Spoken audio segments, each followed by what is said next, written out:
প্রিয় রাসূল হযরত ঈসা আলাইহিস সালাম তিনি একবার জানতে চান, বাড়ে লাগি আমাকে তো সম্মানিত রাসূল এবং নবী হিসাবে কবুল করেছেন, আমি তো এই যুগের জন্য শ্রেষ্ঠ, তবে আমি জানতে চাই আপনার এমন কোন আরো বান্দা আছেন কিনা যিনি আপনার বেশি বেশি তাসবিহ আদায় করে, বেশি জিকির করে। আল্লাহ পাক রব্বুল আলামিন তিনি জানিয়ে দিলেন, ওগো আমার সম্মানিত রাসূল হযরত রূহুল্লাহ আলাইহিস সালাম, আপনার সামনে একটি পাথর মোবারক আছে, আপনার হাত মোবারকে একখানা লাঠি মোবারক আছে, আপনার লাঠি মোবারক দ্বারা আপনার সামনে থাকা পাথরটাকে স্পর্শ করুন, তাহলে আপনার প্রশ্নের জবাব আপনি পেয়ে যাবেন। হযরত ঈসা আলাইহিস সালাম তিনি ওনার লাঠি মোবারক দ্বারা যখন পাথর মোবারককে স্পর্শ করলেন, পাথর মোবারক স্পর্শ করার সঙ্গে সঙ্গে বাবা পাথরটা দুই ভাগ হইয়া যায়। যখন পাথর দুই ভাগ হইয়া যায়, তিনি দেখতে পেলেন পাথরের মধ্যে একজন দরবেশ সাহেব একটি তাসবিহ হাতে নিয়ে তিনি আল্লাহ পাক ওনার জিকিরে মশগুল আছে। পাথরের মধ্যে মানুষ, কিসের মধ্যে মানুষ? কত শক্ত পাথর, পাথরের মধ্যে মানুষ, এটা অবাক হওয়ার কথা। কথা ঠিক কিনা জোরে বলুন। হযরত রূহুল্লাহ আলাইহিস সালাম তিনি বললেন, বাড়ে লাগি পাথরের মধ্যে মানুষ কোত্থেকে, কি করছে? তিনি তাসবিহ হাতে নিয়ে পাথরের মধ্যে থাকা ব্যক্তি ওই সময় আল্লাহ পাক ওনার জিকির করতেছিল। জোরে বলুন সুবহানাল্লাহ। যেটা আমরা কিছুক্ষণ আগে করেছি, তিনি যেই জিকিরে মশগুল ছিলেন, আমার নবীজি বলেন আফজালুদ যিকরি লা ইলাহা ইল্লাল্লাহ, জিকিরের মধ্যে আফজাল শ্রেষ্ঠ উত্তম জিকির হচ্ছে লা ইলাহা ইল্লাল্লাহ। আমার নবীজি বলছেন যে এই জিকির এমন এক জিকির, এই জিকির যদি কেউ করে কাল কিয়ামতের ময়দানে আমার উম্মত যদি এই জিকির করে থাকে, কাল কিয়ামতের ময়দানে সহজেই তার নেকের পাল্লা বেশি ভারী হইয়া যাবে। আমাদের নেকের পাল্লা ভারী করা দরকার আছে কিনা? এখন তো গুনার পাল্লা ভারী হচ্ছে, কথা ঠিক কিনা? সকালে না আমি গুনাহ নিয়ে, আবার সন্ধ্যায় বাড়িতে করি তাও গুনাহ নিয়ে, কথা ঠিক কিনা? ঠিক কিনা? যদিও দু চারটা নেক করি, কিন্তু হাজার হাজার গুণ আমরা বেশি গুনাহ করছি, কথা ঠিক কিনা? কেউ কি বলতে পারবো যে আমরা সারাক্ষণ নেক কাজ করি? না, আজকাল তো নেকের শুরুতেও গুনাহ হচ্ছে। দেখা যাচ্ছে নেক কাজ হচ্ছে কি গুনাহ। জোরে বলেন কি? ওয়াজ মাহফিল ভালো কাজ না? ভিডিও করা কি ভালো? ভিডিওর অভাব নেই, ভিডিও করছে, ছবি দেখছে বিভিন্ন ভাবে, তাহলে নেকের শুরুতেও গুনাহ আছে কি নাই? আল্লাহ পাক ওনার সম্মানিত রাসূল হযরত রূহুল্লাহ আলাইহিস সালাম জানতে চান, বাড়ে লাহি এই ব্যক্তি তাসবিহ হাতে নিয়ে কি করছে, পাথরের মধ্যে কোত্থেকে আসলো? ওই দরবেশ সাহেব তাসবিহ হাতে নিয়ে আমার আল্লাহ পাক রব্বুল আলামিনের মোবারকময় নাম মোবারকের জিকির করছে, নফি ইসবাত জিকির করছে। আমার সাথে একটু সবাই মহব্বতে আওয়াজ দিয়ে জিকির করুন, লা ইলাহা লা ইলাহা লা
মুহাম্মাদুর রাসূলুল্লাহ সাল্লাল্লাহু আলাইহি ওয়াসাল্লাম। হয়তোবা চোখে বোঝা দেওয়াটা এটা বেশি দেখেন না, এই চোখে বোঝা দেওয়াতেও লাভ আছে কি নাই? জোরে বলেন আছে কি নাই? আমার নবীজি বলেছেন, যারা আমার নাম মোবারক শুনে চোখে বোঝা দিবে, চুমুখে বোঝা দিবে, হাসরের মাঠে কাতার থেকে বেছে বেছে তাকে জান্নাতে প্রবেশ করাবো। আরে জোরে বলেন সুবহানাল্লাহ। হাসরের মাঠে নাজাত পাওয়ার অনেক উপায় থাকবে, এর মধ্যে অন্যতম একটা উপায় হচ্ছে যারা নবীর প্রেম ভালোবাসা মহব্বতে চুমু খাবে তারাও নাজাত পাবে। জোরে বলুন সুবহানাল্লাহ। আমরা এইভাবে নাজাত চাই কি চাই না? আল্লাহ আমাদেরকে কবুল করুক, সকলে বলুন আমিন। হযরত ঈসা আলাইহিস সালাম তিনি বললেন, বাড়ে লাগি আমি জানতে চাই পাথরের মধ্যে মানুষ কোত্থেকে আসলো। আল্লাহ পাক বললেন, ওনাকে প্রশ্ন করুন, আপনাকে বলে দিবেন। হযরত ঈসা আলাইহিস সালাম জানতে চান, ওগো দরবেশ সাহেব, আপনার পরিচয় কি? কি আমল করে পাথরের মধ্যে প্রবেশ করেছেন? কারণ পাথরের মধ্যে তো মানুষ থাকার জায়গা না। আপনি কোন আমল করে তো মর্যাদা হাসিল করেছেন? আপনি খাদ্য খান কোত্থেকে? কতদিন যাবত পাথরের মধ্যে অবস্থান করছেন? দরবেশ সাহেব জবাব দেয়, ওগো রূহুল্লাহ আলাইহিস সালাম, এই পাথরের মধ্যে একদিন নয়, 2 দিন নয়, 1 বছর নয়, 2 বছর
নয়, এই পাথরের মধ্যে আমি প্রবেশ করেছি 400 বছর পূর্বে। কত বছর? 400 বছর পূর্বে পাথরের মধ্যে প্রবেশ করেছি। বলে, খাদ্য খান কোত্থেকে? এমন কি আমল আছে যে আমল করলে 400 বছর পাথরের মধ্যে থাকা যায়? তিনি জবাব দিলেন, তেমন কোনো বড় আমল না, আমার সামান্য একটা আমল ছিল। বলে, কি আমল ছিল? আমার আমল ছিল, আমার বাড়িতে আমার মা আর আমি ছিলাম।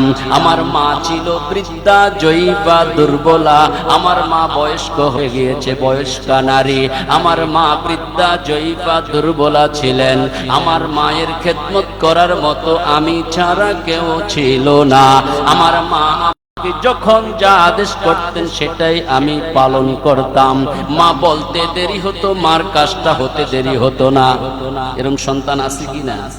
আছে, খুবই কম। কথা ঠিক কিনা? আছে, আছে। এই যে আজকে অভাব অনাটন, বিপদ আপদ, মুসিবত, দুর্ঘটনা, অ্যাক্সিডেন্ট, ঘরে ঘরে খোঁজ নিয়ে দেখেন অধিকাংশ মা বাবার বদদোয়ার কারণে। কথা ঠিক কিনা? জোরে বলুন। দুরাচরণ, এলোমেলো ব্যবহার। কথা ঠিক কিনা? জোরে বলুন। হযরতে ঈসা আলাইহিস সালাম তিনি জানতে চান দরবেশ সাহেব কি এমন আমল। দরবেশ সাহেব জবাব দেয়, আমার মায়ের খেদমত করার কারণে আমার মা আমার প্রতি সন্তুষ্ট ছিল, খুশি ছিল, রাজি ছিল, যার কারণে আমার মা আমাকে দোয়া করেছে। আমার জন্য যেই দোয়া করা হয়েছে, আমার আল্লাহ রাব্বুল আলামিন আমার মায়ের দোয়া কবুল করে আমাকে আজকে পাথরের মধ্যে থাকার তৌফিক দিয়েছে। কার দোয়া? জোরে বলেন কার দোয়া? সবাই বলতে হবে কার দোয়া? এই যুবকেরা কার দোয়া? এখন যুবকরা তো মোবাইল চালাতে গিয়ে মা বাবার সাথে অনেক দুর্ব্যবহার করে, কথা ঠিক কিনা জোরে বলুন। বাবারা আমার, ভাইয়েরা আমার, যুবক ভাইয়েরা, বাবা মার সঙ্গে দুরাচরণ করা যাবে? দুর্ব্যবহার করে জান্নাত লাভ করা যাবে? মা বাবা হচ্ছে জান্নাত এবং জাহান্নাম, কথা ঠিক কিনা? ভালো ব্যবহার হবে জান্নাত ওয়াজিব হয়ে যাবে, অসৎ ব্যবহার হবে জাহান্নাম ওয়াজিব হবে। আমরা কোনটা চাই? জোরে বলেন কি চাই? আরো জোরে বলতে হবে কি চাই? দুই হাত তুলে বলেন কি চাই? আমরা জান্নাত চাই কি চাই না? জান্নাত পেতে হলে মা বাবার খেদমত দরকার আছে কিনা? নারে তাকবীর।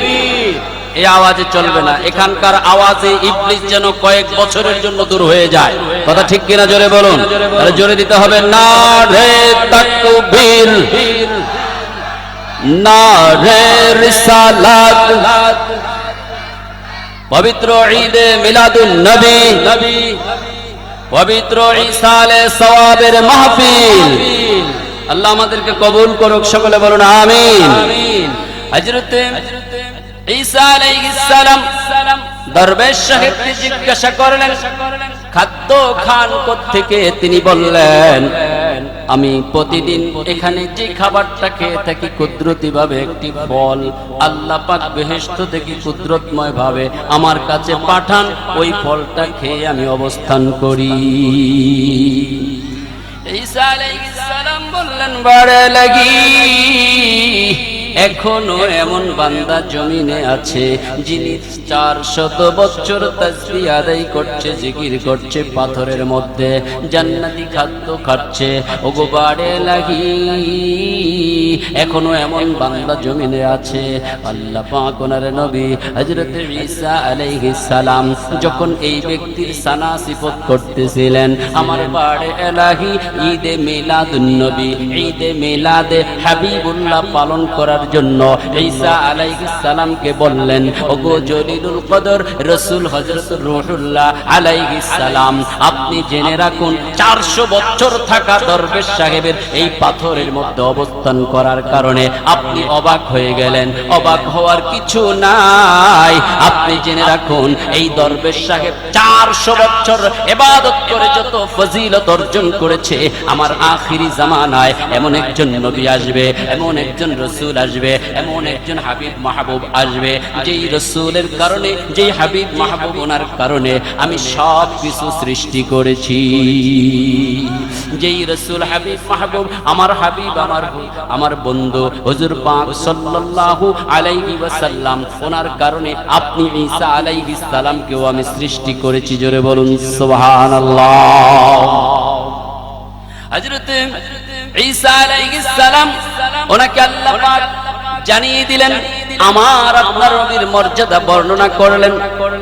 ওগো জলিলুল কদর রূহুল্লাহ আলাইহিস সালাম, আপনি জেনে রাখুন, শুনে রাখুন, ওই নবীকে আমি এত মর্যাদা দিয়েছি, ওই নবীর এত ফজিলত দিয়েছি, ওই নবীকে এত সম্মান দিয়েছি, ওই নবীর শানে আমি ঘোষণা করে দিয়েছি, ওয়া রাফা'না লাকা যিকরাক। হাবিব আমার, বন্ধু আমার, আপনার আলোচনাকে, আপনার মর্যাদাকে, আপনার সম্মানকে আমি বুলন্দ করে দিয়েছি, আপনার আলোচনাকে সকলের ঊর্ধ্বে তুলে দিয়েছি। ওগো আমার হাবিব রাহমাতুল লিল আলামিন, আপনার মর্যাদা, সম্মান, মর্যাদা, মর্তবা, মাহাত্ম্য, ফাজাইল, ফজিলত, বুজুর্গি, সম্মানকে আমি সকলের ঊর্ধ্বে উঠিয়ে দিয়েছি। আমি আল্লাহর পরেই হচ্ছে আপনি রাসূলের মাকাম। জোরে বলুন সুবহানাল্লাহ। ঈসা আলাইহিস সালাম আপনি জেনে রাখুন, শুধু নবীজিকে মর্যাদা দিয়েছি তা নয়, আমার নবীজির খাতিরে, আমার নবীজির সম্মানে, আমার নবীজির মহব্বতে, আমার নবীজির উম্মতকে, আখিরি নবীর উম্মতকেও আমি মর্যাদা দিয়েছি। জোরে বলুন সুবহানাল্লাহ। কি মর্যাদা দিয়েছি? আমার আখিরি নবীর সম্মানার্থে আমি এমন একটি রাত আমার নবীর উম্মতকে দান করব। আখিরি নবী যখন আসবে এমন একটি রাত দান করব, যেই রাতে মাত্র 2 রাকাত নামাজ আদায় করলে যত ফজিলত হবে, বনি ইসরাইলের এই দরবেশ সাহেব 400 বছর ইবাদত করে যত ফজিলত অর্জন করেছে তার চেয়ে বেশি ফজিলত হবে আমার আখিরি নবীর উম্মতের এক রাতে মাত্র 2 রাকাত নফল নামাজ আদায় করলে। কয় রাকাত? জোরে বলেন কয় রাকাত? ওই রাতটা কোন রাত জানা আছে? শবে বরাতের রাত। কোন রাত? শবে বরাতের রাতে যদি কেউ 2 রাকাত নফল নামাজ আদায় করে, এটার এত পাওয়ার, এত ক্ষমতা, এত মর্যাদা।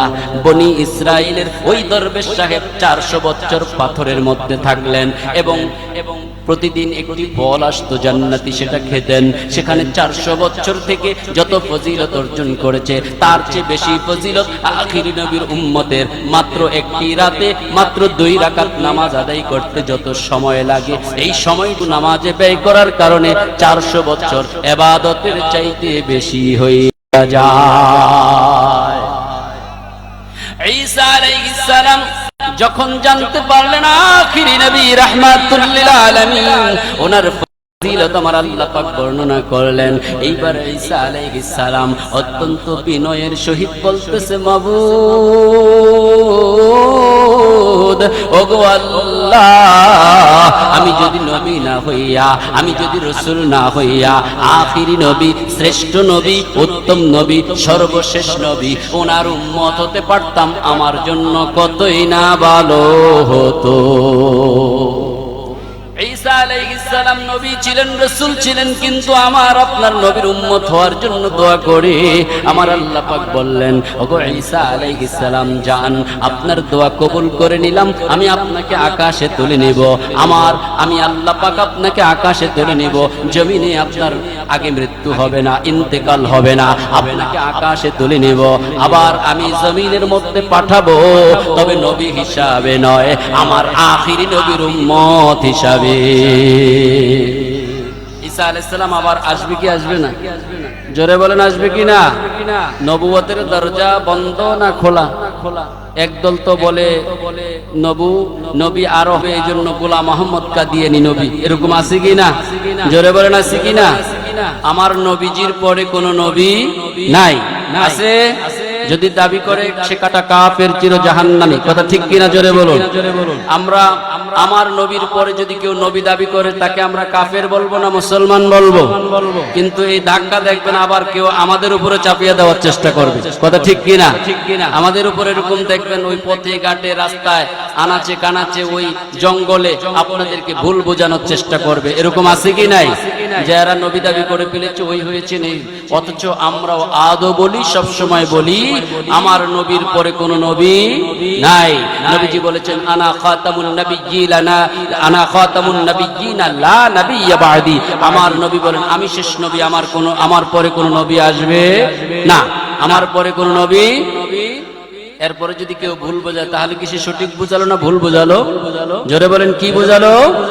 যে বলবে এই কথা আমাদের নামে মিথ্যা বলবে, এটা সত্যিকার অর্থে কাযযাব, মিথ্যাবাদী। কথা ঠিক কিনা? জোরে বলুন।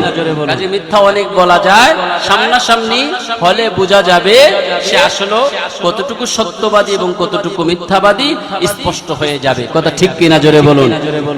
হযরতে ঈসা আলাইহিস সালাম দোয়া করলেন, আল্লাহ পাক দোয়া কবুল করলেন। আমার অনেক মুরব্বী বাবারা আছে এখানে, আমার মুরব্বীরা আপনারা বলবেন কোনদিন আমার নবীর উম্মত হওয়ার জন্য দোয়া করেছেন কিনা? বিনা দোয়ায় আমাদেরকে আল্লাহ পাক এই মাকামটা দান করেছে। কথা ঠিক কিনা? জোরে বলুন। এটা আমাদের জন্য নেয়ামত না কিয়ামত? জোরে বলেন কি? নেয়ামতের শুকরিয়া আদায় করা দরকার আছে কিনা? আমাদের জন্য নিয়ামত, ইবলিসের জন্য কিয়ামত। আমরা নিয়ামত পেয়েছি, নিয়ামতের শুকরিয়া আদায় করব। সকলে উচ্চ আওয়াজে জোরে সরে একবার আল্লাহ পাকের দরবারে শুকরিয়া আদায় করি। ওগো বারে এলাহি, আপনি এত বড় একটা মাকাম আমাদেরকে দান করেছেন, আমার নবীর উম্মত বানিয়ে আমাদেরকে আপনি ধন্য করেছেন। ওগো বারে এলাহি, আপনার কাছে মাথা নিচু করে শুকরিয়া আদায় করছি, আপনি আমাদের শুকরিয়াকে কবুল করুন। সকলে জোরে সরে বলুন আলহামদুলিল্লাহ, আরো জোরে বলুন আলহামদুলিল্লাহ। আল্লাহ পাক রব্বুল আলামিন ইরশাদ মুবারক করেন, ওয়াযাক্কির ফাইন্নাদ যিকরা তানফাউল মুমিনিন। হে আমার হাবিব, আপনি নসিহত করুন, আপনি নসিহত করুন, নিশ্চয়ই নিশ্চয়ই আপনার নসিহতগুলো মুমিনদের জন্য ফায়দাজনক। জোরে বলুন সুবহানাল্লাহ। आखिरी नबी सय्यदुल मुरसलीन, इमामुल मुरसलीन, खातमुन नबिय्यिन हुजूर पाक सल्लल्लाहु अलैहि वसल्लम তিনি ইরশাদ মুবারক করেন, ওয়াযাকারু ফাইন্না ফিল মুযাকারাতি হায়াতুন। তোমরা পরস্পর দ্বীনি তালিম দাও, তালকিন দাও, দ্বীনি আলোচনা করো, দ্বীনি আলোচনার মধ্যে জীবনী শক্তি নিহিত আছে। জোরে বলুন সুবহানাল্লাহ। আখিরি নবী হাবিবুল্লাহ হুজুর পাক সাল্লাল্লাহু আলাইহি ওয়াসাল্লাম তিনি ইরশাদ মুবারক করেন, মাজতামা কওমুন ফি বাইতিন মিন বুয়ুতিল্লাহ ইয়াতলুনা কিতাবাল্লাহ ওয়া ইয়াতাদারাসুনাহু বাইনাহুম ইল্লা নাযালাত আলাইহিমুস সাকিনাহ ওয়াশিয়াতুহুমুর রাহমা হাফাতহুমুল মালায়েকা ওয়া যাকারাহুমুল্লাহু ফী মান ইনদাহ। आखिरी नबी सय्यदुल मुरसलीन, इमामुल मुरसलीन, खातमुन नबिय्यिन, हबीबुल्लाह হুজুর পাক সাল্লাল্লাহু আলাইহি ওয়াসাল্লাম তিনি ইরশাদ মুবারক করেন, কিছু লোক একত্রিত হয়ে কোন মহল্লায়, কোন স্থানে অথবা আল্লাহ পাকের ঘরে ইয়াতলুনা কিতাবাল্লাহ, আল্লাহ পাকের সম্মানিত কিতাব তেলাওয়াত করলো, অথবা ওয়াতাদারাসুনাহু বাইনাহুম, পরস্পর দ্বীনি আলোচনা করলো, তালিম দিল, তালকিন দিল। তাহলে কি হয়? ইল্লা নাযালাত আলাইহিমুস সাকিনা, সে স্থানের মধ্যে আল্লাহ পাক ওনার সম্মানিত সাকিনা মুবারক বর্ষিত হতে থাকে। সুবহানাল্লাহ। ওয়া হাফাতহুমুল মালায়েকা, ওয়া হাফাতহুমুল মালায়েকা, আল্লাহ পাক ওনার মালায়েক ফেরেশতারা সে এলাকার মধ্যে চতুর্দিক দিয়ে হাতে হাত ধরে বেষ্টন করে নেন। সুবহানাল্লাহ। ওয়াশিয়াতুমুর রাহমা, আল্লাহ পাক ওনার সম্মানিত রহমত মুবারক এলাকার মধ্যে বিস্তার লাভ করতে থাকে। সুবহানাল্লাহ। মাহফিল যখন শেষ হয়ে যায়, মানুষ চলে যায়, ফেরেশতা ওনারা চলে যান, আল্লাহ পাক হুয়া আলামু বিহিম, সব কিছু জানেন। তারপরেও তিনি জিজ্ঞাসা করেন, হে ফেরেশতারা, তোমরা কোথা থেকে এলে, কোথা হতে আসলে? ফেরেশতারা বলেন, আল্লাহ পাক জমিনের মধ্যে অমুক স্থানে অমুক জায়গায় মাহফিল হয়েছিল, সে স্থান থেকে এসেছি। আল্লাহ পাক বলবেন, হে ফেরেশতারা, আমার বান্দারা কি চেয়েছে, কিসের থেকে পানা চেয়েছে? ফেরেশতারা বলবেন, আল্লাহ পাক আপনার বান্দারা আপনার সন্তুষ্টি মোবারক চেয়েছে, জান্নাত চেয়েছে, জাহান্নাম থেকে পানাহ চেয়েছে। আল্লাহ পাক বলবেন, হে ফেরেশতারা, আমার বান্দারা কি আমাকে কখনো দেখেছে? ফেরেশতারা বলবেন, আল্লাহ পাক আপনাকে দেখেনি, জান্নাত দেখেনি, জাহান্নাম দেখেনি, তারপরেও আলেমদের কাছে শুনে শুনে বিশ্বাস করে আপনার কাছে দোয়ার মাধ্যমে, মুনাজাতের মাধ্যমে, ইস্তিগফার তওবার মাধ্যমে ক্ষমা চেয়েছে, সন্তুষ্টি চেয়েছে, জান্নাত চেয়েছে, জাহান্নাম থেকে পানাহ চেয়েছে।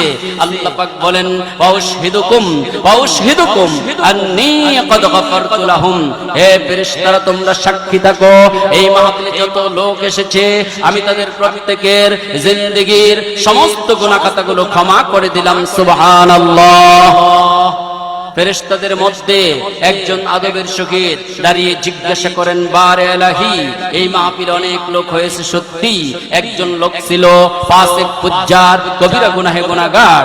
আল্লাহ পাক সে মাহফিল শুনতে যায়নি, রাস্তা দিয়ে যাচ্ছিল, যখন দেখতে পেল অনেক লোক জমা হয়েছে, অনেক লোক একত্রিত হয়েছে, কেন জমা হয়েছে, কেন এত লোকের সমাগম, কেন এত লোক একত্রিত হয়েছে, সেটা দেখার জন্য গিয়েছে। আল্লাহ পাক সে ফাসিক, ফুজ্জার, কবিরা কবিরা গুনাহে গুনাহগার, আপনি কি তাকেও ক্ষমা করবেন? আল্লাহ পাক তার জবাবে বলেন, হুমুল জুলাসাউ লা ইয়াশকা জালিসুহুম, হুমুল জুলাসাউ লা ইয়াশকা জালিসুহুম, ক্বালা মালাকুম মিনাল মালাইকাতি ফুলানুল লাইসা মিনহুম ফাউশহিদুকুম আন্নী ক্বাদ গাফারতু লাহুম। হে ফেরেশতারা, তোমরা সাক্ষী থাকো, এই মাহফিলে যত নেককার লোক এসেছে, নেককারদের উসিলাতে, নেককারদের বদৌলতে ফাসিক ফুজ্জার কবিরা গুনাহে গুনাহগার ব্যক্তিকেও আমি ক্ষমা করে দিলাম। সুবহানাল্লাহ। মূলত ওয়াজ মাহফিল, দর্স, তাদরিস, তালিম, তালকিনের মাহফিল, ফায়দা হাসিল করার মাহফিল, জানা শোনা, জেনে শুনে মনে রেখে পুরুষদেরকে আল্লাহওয়ালা, মহিলাদেরকে আল্লাহওয়ালি হওয়ার মাহফিল হচ্ছেন ওয়াজ মাহফিল। সুবহানাল্লাহ। আল্লাহ পাক বলেন, কুনু রব্বানিয়িন, কুনু রব্বানিয়িন, যে হে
তাকে সম্মান করে, তাজিম তাকরিম করে, মোহাব্বত করে, তার সামনে হাঁটে না, তার আগে কথা বলে না, সে যা বলে তা শোনার চেষ্টা করে। কথা ঠিক কিনা জোরে বলুন।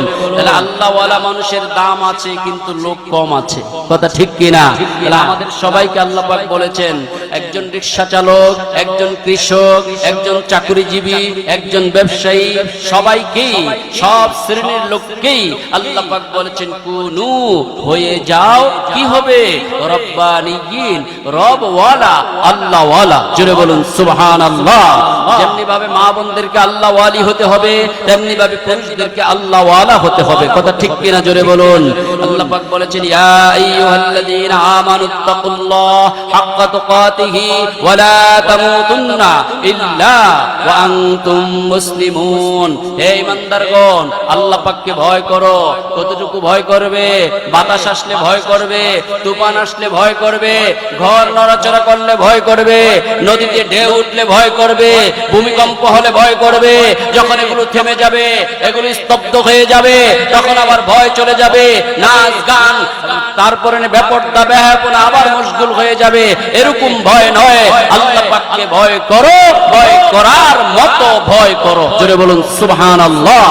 ওয়ালা তামুতুন্না ইল্লা ওয়া আনতুম মুসলিমুন। মুসলমান না হয়ে কেউ কবরে এসো না। মুসলমান না হয়ে কবরে যাওয়া যাবে, আল্লাহ পাক নিষেধ করেছে। কিন্তু মৃত্যু যখন নিকটে আসবে, কেউ কি থাকতে পারবে? আল্লাহ পাক বলেছে, আমানুত্তাকুল্লাহ, আল্লাহ পাককে ভয় করো, ভয় করার মতো ভয় করো। ওয়ালা তামুতুন্না ইল্লা ওয়া আনতুম মুসলিমুন। মুসলমান না হয়ে কবরে এসো না।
বাবারা আমার, আমরা নামে মুসলমান, সকাল থেকে শুরু করে সন্ধ্যা পর্যন্ত ইহুদি নাসারা মজুসি মুশরিকদের কায়দায় জীবন যাপন করি। কথা ঠিক কিনা? ওযু নাই, গোসল নাই, পাক পবিত্রতা নাই। একজন মুসলমান ঘুম আসলেও সে ইবাদত করবে, রাস্তায় হাঁটার সময় ইবাদত করবে, জাগ্রত থাকলেও ইবাদত করবে, কথা বললেও ইবাদত করবে। কথা ঠিক কিনা জোরে বলুন। অথচ আমি মুসলমান, আমি এখনো পবিত্রতা সম্পর্কেই জানতে পারি না। আমি ওযুই জানি না, ওযুতে কোনটা কিভাবে আগে করব, কিভাবে ওযু করতে হবে ভালোভাবে এখনো ওযুটাও শিখতে পারি নাই। কথা ঠিক কিনা জোরে বলুন। বাবারা আমার, দুনিয়ার আমিত্ব বরত্ব বাহাদুরি যা কিছুই করি না কেন, কবর আমাকে আপনাকে ডাকছে। কথা ঠিক কিনা জোরে বলুন। আজকের মাহফিল হচ্ছে ঈসা আলাইহিস সওয়াবের মাহফিল। ঈসা আলাইহিস সওয়াব মানে সওয়াব পৌঁছানো। ঈসা আলাইহিস সওয়াব মানে কি? সওয়াব পৌঁছানো। যারা চলে গেছে, আমার বাবা, আমার মা, আমার দাদা, আমার দাদি, আমার নানা, আমার নানি, কেউ না কেউ কবরে আছে কি নাই? তারা কবরে শুয়ে আছে, বছরের পর বছর যায়, একটু জিয়ারত করতে পারি না, একটু দোয়া করতে পারি না। যাই মসজিদে মাঝে মধ্যে নামাজে যাই, সালাম ফিরানোর পর দোয়া না করে তাড়াতাড়ি বের হয়ে যায়, এরকম আছে কিনা? যাই একটু গেলাম, সেখানে ইমাম সাহেব দোয়া করবে, একবার হলেও বলবে রব্বির হামহুমা কামা রব্বায়ানি সগীরা। বাবার জন্য দোয়া করবে, মায়ের জন্য দোয়া করবে, আমরা পাশে বসে একটু আমিন বলবো। উনি দোয়া করলেন, আমরা আমিন বললাম, উভয়ের সমান হইয়া যাবে। কিন্তু আজকে দোয়াও করতে কষ্ট হয়, এরকম আছে কিনা? বলে দোয়া করা বেদাত, আল্লাহ তো সবই তো। আল্লাহ যখন সব দেখে, তুমি খাদ্য খেও না, কাজ যত বড় করো, কামাই যত বড় করো, চাউলের বস্তা আনো, দেখি এমনিতে পাক হইয়া যায় কিনা। আবার ঠিক আছে, ওটা বেদাত নয়। যখন যা প্রয়োজন সব ঠিক আছে। যখন ইবাদত করবে, জানাজার পরে দোয়া করা বেদাত, নবীর শানে মিলাদ করা বেদাত, এইভাবে 4 দিনা করা বেদাত, 40 করা বেদাত। অর্থাৎ এই বেদাত বলতে বলতে আজ মানুষ এত দূরে সরে গিয়েছে, এখন ইবাদত করতে ইচ্ছা হয় না, ইবাদত থেকে মানুষ দূরে সরে গেছে। কথা ঠিক কিনা? বাবারা আমার, ভাইরা আমার, আমার এখানে বাবার সমান, দাদার সমান যারা আছেন, আপনাদের সময়গুলো একটা সময়, আপনারা বেশি শিক্ষিত না, বেশি আমলদার না, কিন্তু আপনাদের মধ্যে যেই সততা ছিল, আপনাদের মধ্যে যেই পরহেজগারিতা ছিল, এই পরহেজগারিতা এখন আমার মধ্যেও অভাব আছে কি নাই? আগের মানুষগুলো হালাল খেয়েছে, কষ্ট করেছে, সকালবেলা বিলে চলে গিয়েছে, সন্ধ্যার আগ মুহূর্ত এসেছে। কথা ঠিক কিনা? গীবত করার সময় পায় না, পরনিন্দা করার সময় পায় না, দোষ বলার সময় পায় না। এখন যদি একটা দোকান পায়, দোকানের কাছে গিয়ে একটা চা খাবে, আর 10 ঘরে কি করেছে, কি বাজার করেছে, কি ভালো করেছে, কি মন্দ করেছে, গীবত আছে কিনা? জোরে বলেন। আপনাদের এলাকায় মনে গীবত করা হয় না? সবাই ভালো তো? বাবারা আমার, ভাইরা আমার, জ্ঞানী তো ওই ব্যক্তি যে নিজেকে চিনতে পেরেছে। এজন্য বলা হচ্ছে, যে নিজেকে চিনতে পেরেছে সে তার আল্লাহকে চিনতে পেরেছে। এখনো আপনি তো আপনাকেই চিনতে পারেন না, আমি তো আমাকেই চিনতে পারি না। যার জন্যই তো আমি 5 ওয়াক্ত নামাজ পড়তে পারছি না। আমার ভোট একটা 14 জায়গায় বিক্রি করে 500 500 1000 2000 করে টাকা খেলাম, ধোঁকাবাজি করলাম, এক একজনের কাছে এক এক রকম বললাম, মুনাফিকি করলাম। কথা ঠিক কিনা জোরে বলুন। কত রকমের দোষে আমরা দূষিত হয়ে আছি, মুনাফিকিতে ভরপুর, হিংসায় ভরপুর, রিয়া অহংকারী তাকাব্বুরিতে ভরপুর। বাবারা আমার, ভাইরা আমার, তার অন্তরে যদি হিংসা থাকে, সে কখনো নাজাত লাভ করতে পারবে না। এই জন্য বাবারা আমার, ভাইরা আমার, আমরা যারা আল্লাহর বান্দা হিসেবে আজকে জমিনে আছি, হায়াতে আছি, আমাদের দায়িত্ব কর্তব্য হচ্ছে আমাদেরকে আল্লাহ ওয়ালা হতে হবে। কথা ঠিক না জোরে বলুন। কি হতে হবে? আল্লাহ ওয়ালা হতে হবে এবং আল্লাহ ওয়ালাদের কাছে যেতে হবে, আল্লাহ ওয়ালাদের কাছে যেতে হবে, হক্কানি রব্বানি ওলি আল্লাহর কাছে যেতে হবে। যার তার কাছে যাওয়া যাবে না, যে নিজে হারাম কাজ করে অপরকে হারাম কাজ করায়, এরকম কোন ব্যক্তির কাছে গেলে হারাম ছাড়া অন্য কিছু শিখা যাবে না। জাহিরি ভাবে কিছু ইবাদত করলেও হাকিকাতান তার দ্বারা অনেক হারাম কাজ জারি হয়েছে, অনেক হারাম কাজ করে থাকে। এই জন্য যাচাই বাছাই করে যেতে হবে।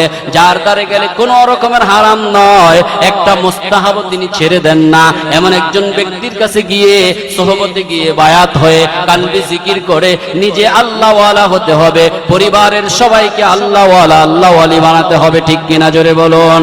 এজন্য আল্লাহ রাব্বুল আলামিন বলেন কুনু মা'আস সাদিকিন, তোমরা সত্যবাদীদের সঙ্গী হইয়া যাও। সত্যবাদীদের সঙ্গী হওয়ার জন্য বলেছে, অথচ আজকে মিথ্যা, যারা মিথ্যার আশ্রয় নেয়, মিথ্যা সাক্ষী দেয়, তাদের সঙ্গী হয়ে গেলাম। বাবারা আমার, ভাইরা আমার, এগুলোতে কোনো কাজে আসবে না।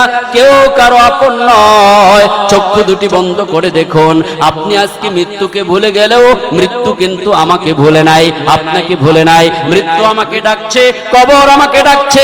আমার বাড়ির পাশে কবর, কবরের মধ্যে কত মানুষ শুয়ে আছে।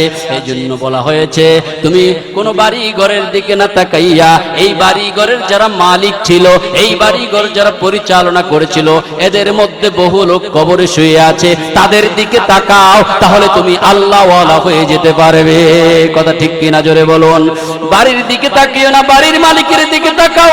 বাড়ি পড়ে আছে, সন্তানেরা বাড়ি ঘর ভোগ করছে, কিন্তু বাড়ি যিনি কষ্ট করে করলেন উনি তো কবরস্থানে ঘুম আসছে। কথা ঠিক কিনা জোরে বলুন। যাই আজ আপনি করেছেন, 10 বছর পরে হয়তো আপনি থাকবেন না, আপনার সন্তানরা থাকবে। কতটুকু হক আদায় করবে বলা যায় না।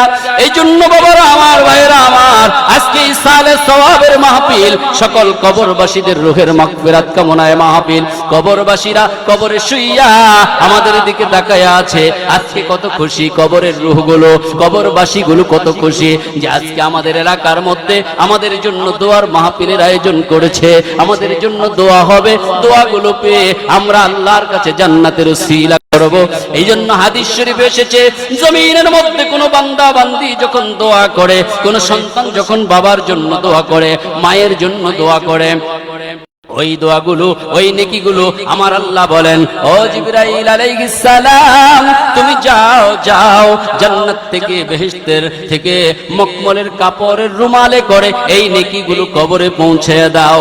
অমুকের সন্তান অমুকের জন্য দোয়া করেছে, সেগুলো কবরে পৌঁছিয়ে দাও। হযরত জিবরাইল আলাইহিস সালাম কবরের কাছে যাবে, কবরে গিয়ে মৃত ব্যক্তিকে ডাকবে, ওগো মৃত ব্যক্তি, এই নাও তোমার নেকিগুলো বুঝে নাও। সে প্রশ্ন করবে, কে দিয়েছে, কোত্থেকে এসেছে? বলে, তোমার কলিজার টুকরা সন্তান তোমার জন্য দোয়া করেছে, কান্না করেছে, আল্লাহ পাক এই নেকিগুলো তোমার জন্য পাঠিয়েছে। কবরবাসী খুশি হইবে, খুশি হইয়া বলবে, বারে লাগি আমার কলিজার টুকরা সন্তান আমি কবরবাসীর জন্য দোয়া পাঠিয়েছে। আমি বড় কষ্টে ছিলাম গো আল্লাহ, আজ আমার সন্তান আমার জন্য নেকি পাঠিয়েছে। এই নেকিগুলোর উসিলায় আমাকে জান্নাত দান করে দেন। হাদিস শরীফে এসেছে, যখন কবরবাসী ওই নেকিগুলো নিয়ে আল্লাহর কাছে দোয়া করবে, আল্লাহ পাক বলবেন, যাও যাও, তোমার সন্তান, তোমার আত্মীয়, তোমার ভাই, তোমার বোন, তোমার আলাওলাদ, তোমার পরিবার পরিজন তোমার জন্য দোয়া করেছে, নেকি পাঠিয়েছে। এই নেকিগুলো বেশি হওয়ার কারণে, তোমার আরজুর কারণে আজ আমি তোমাকে ক্ষমা করে জান্নাত দান করে দিলাম। এইভাবে বাবার আমার, ভাইয়ের আমার, কিতাবের মধ্যে এসেছে, বাবার জন্য দোয়া করলে কি হয়, মায়ের জন্য দোয়া করলে কি হয়। একজন আল্লাহ পাকের ওলি একদিন কোন এক কবরস্থানের পাশে একটি মসজিদ ছিল, সফর করলেন। সফর করে বৃহস্পতিবার দিবাগত জুমার রজনীতে তিনি ওই কবরস্থানের পাশের মসজিদে গেলেন, রাত অবস্থান করলেন। তিনি বলেন, আমি সমস্ত নামাজগুলো শেষ করে একটু বিশ্রামে গেলাম। বিশ্রামে যাওয়ার পর যখন তন্দ্রা চলে আসে, যখন ঘুম চলে আসে, আমি স্বপ্নে দেখতে পেলাম গোটা কবরস্থানের মধ্যে আমি প্রবেশ করেছি। এক প্রান্ত থেকে আরেক প্রান্ত গেলাম। আমি দেখতে দেখতে গেলাম শত শত কবরবাসী সবাই কবরের উপরে বসে আছে। আমি দেখতে দেখতে গেলাম প্রত্যেকের কবরে সামনে একটা নূরের আলো আছে, কারো নূরের আলোটা একটু বড়, কারোটা ছোট। এইভাবে প্রদক্ষিণ করতে করতে শেষ প্রান্তে গেলাম। শেষ প্রান্তে গিয়ে দেখি একজন বৃদ্ধা জয়ীবা দুর্বল, একজন বৃদ্ধ ব্যক্তি, একজন মুরব্বী ব্যক্তি, দাড়ি পাকা মুরব্বী, তিনি বসে আছেন, অন্ধকার, কোনো আলো নেই। আমি জিজ্ঞাসা করলাম, ওগো মুরব্বী বাবা, আপনার সামনে কেন নূর নেই? আমি তো কবরের সবার সামনে নূরের আলো দেখেছি, কারোটা বড় কারোটা ছোট, কিন্তু আপনার সামনে কোনো নূর নেই, কোনো আলো নেই, কারণ কি? উনি কেঁদে দিলেন, বললেন, ওগো আল্লাহর ওলি, আয় ওরা তো যাদের সামনে নূর দেখলেন, আলো দেখলেন, তাদের পরিবারের লোকজন তাদের জন্য দোয়া করে, ওই দোয়াগুলো নূর হয়ে একটা আলো হচ্ছে, কিন্তু আমার জন্য দোয়া করে না কেউ, আমার জন্য কেউ দোয়া করে না। এই জন্য আমি এই কবরে সবচেয়ে অবহেলিত, লাঞ্ছিত অবস্থায় আছি, আমার জন্য শত আফসোস। আল্লাহর ওলি বলেন, ওগো মুরব্বী বাবা, আপনার কি কোনো আলাওলাদ নেই? আপনার কেউ নেই? তিনি বললেন, হ্যাঁ ওগো আল্লাহর ওলি, আমার একটা সন্তান আছে, একটা ছেলে আছে, তবে ছেলেটা হারাম কাজ করে। বলে কি করে? বলে গান বাজনা করে থাকে। বলে কোথায়? অমুক বাজারে, অমুক দোকানে গান বাজনা করে থাকে, নাচ গান করে থাকে। বলে তুমি তার পরিচয়টা দাও। জানিয়ে দেওয়া হলো, বুঝিয়ে দেওয়া হলো, স্পষ্ট করে দেওয়া হলো, ঠিকানা নেওয়া হলো। আল্লাহর ওলি বলেন, আমার ঘুম ভেঙে যায়।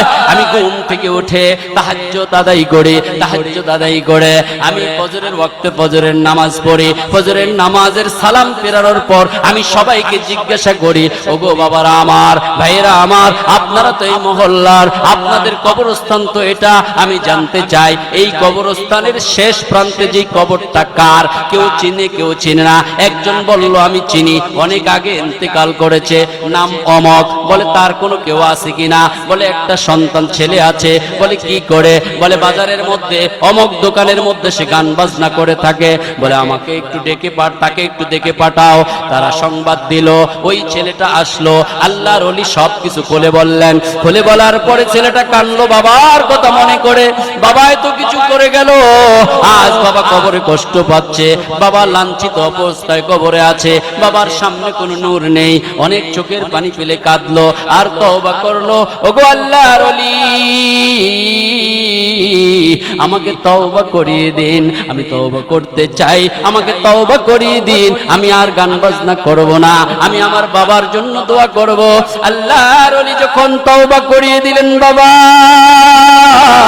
ওই ছেলেটা তওবা করার পর 5 ওয়াক্ত নামাজ ধরে ফেললো, 5 ওয়াক্ত নামাজ শুরু করে দিল, কান্না শুরু করলো বাবার জন্য।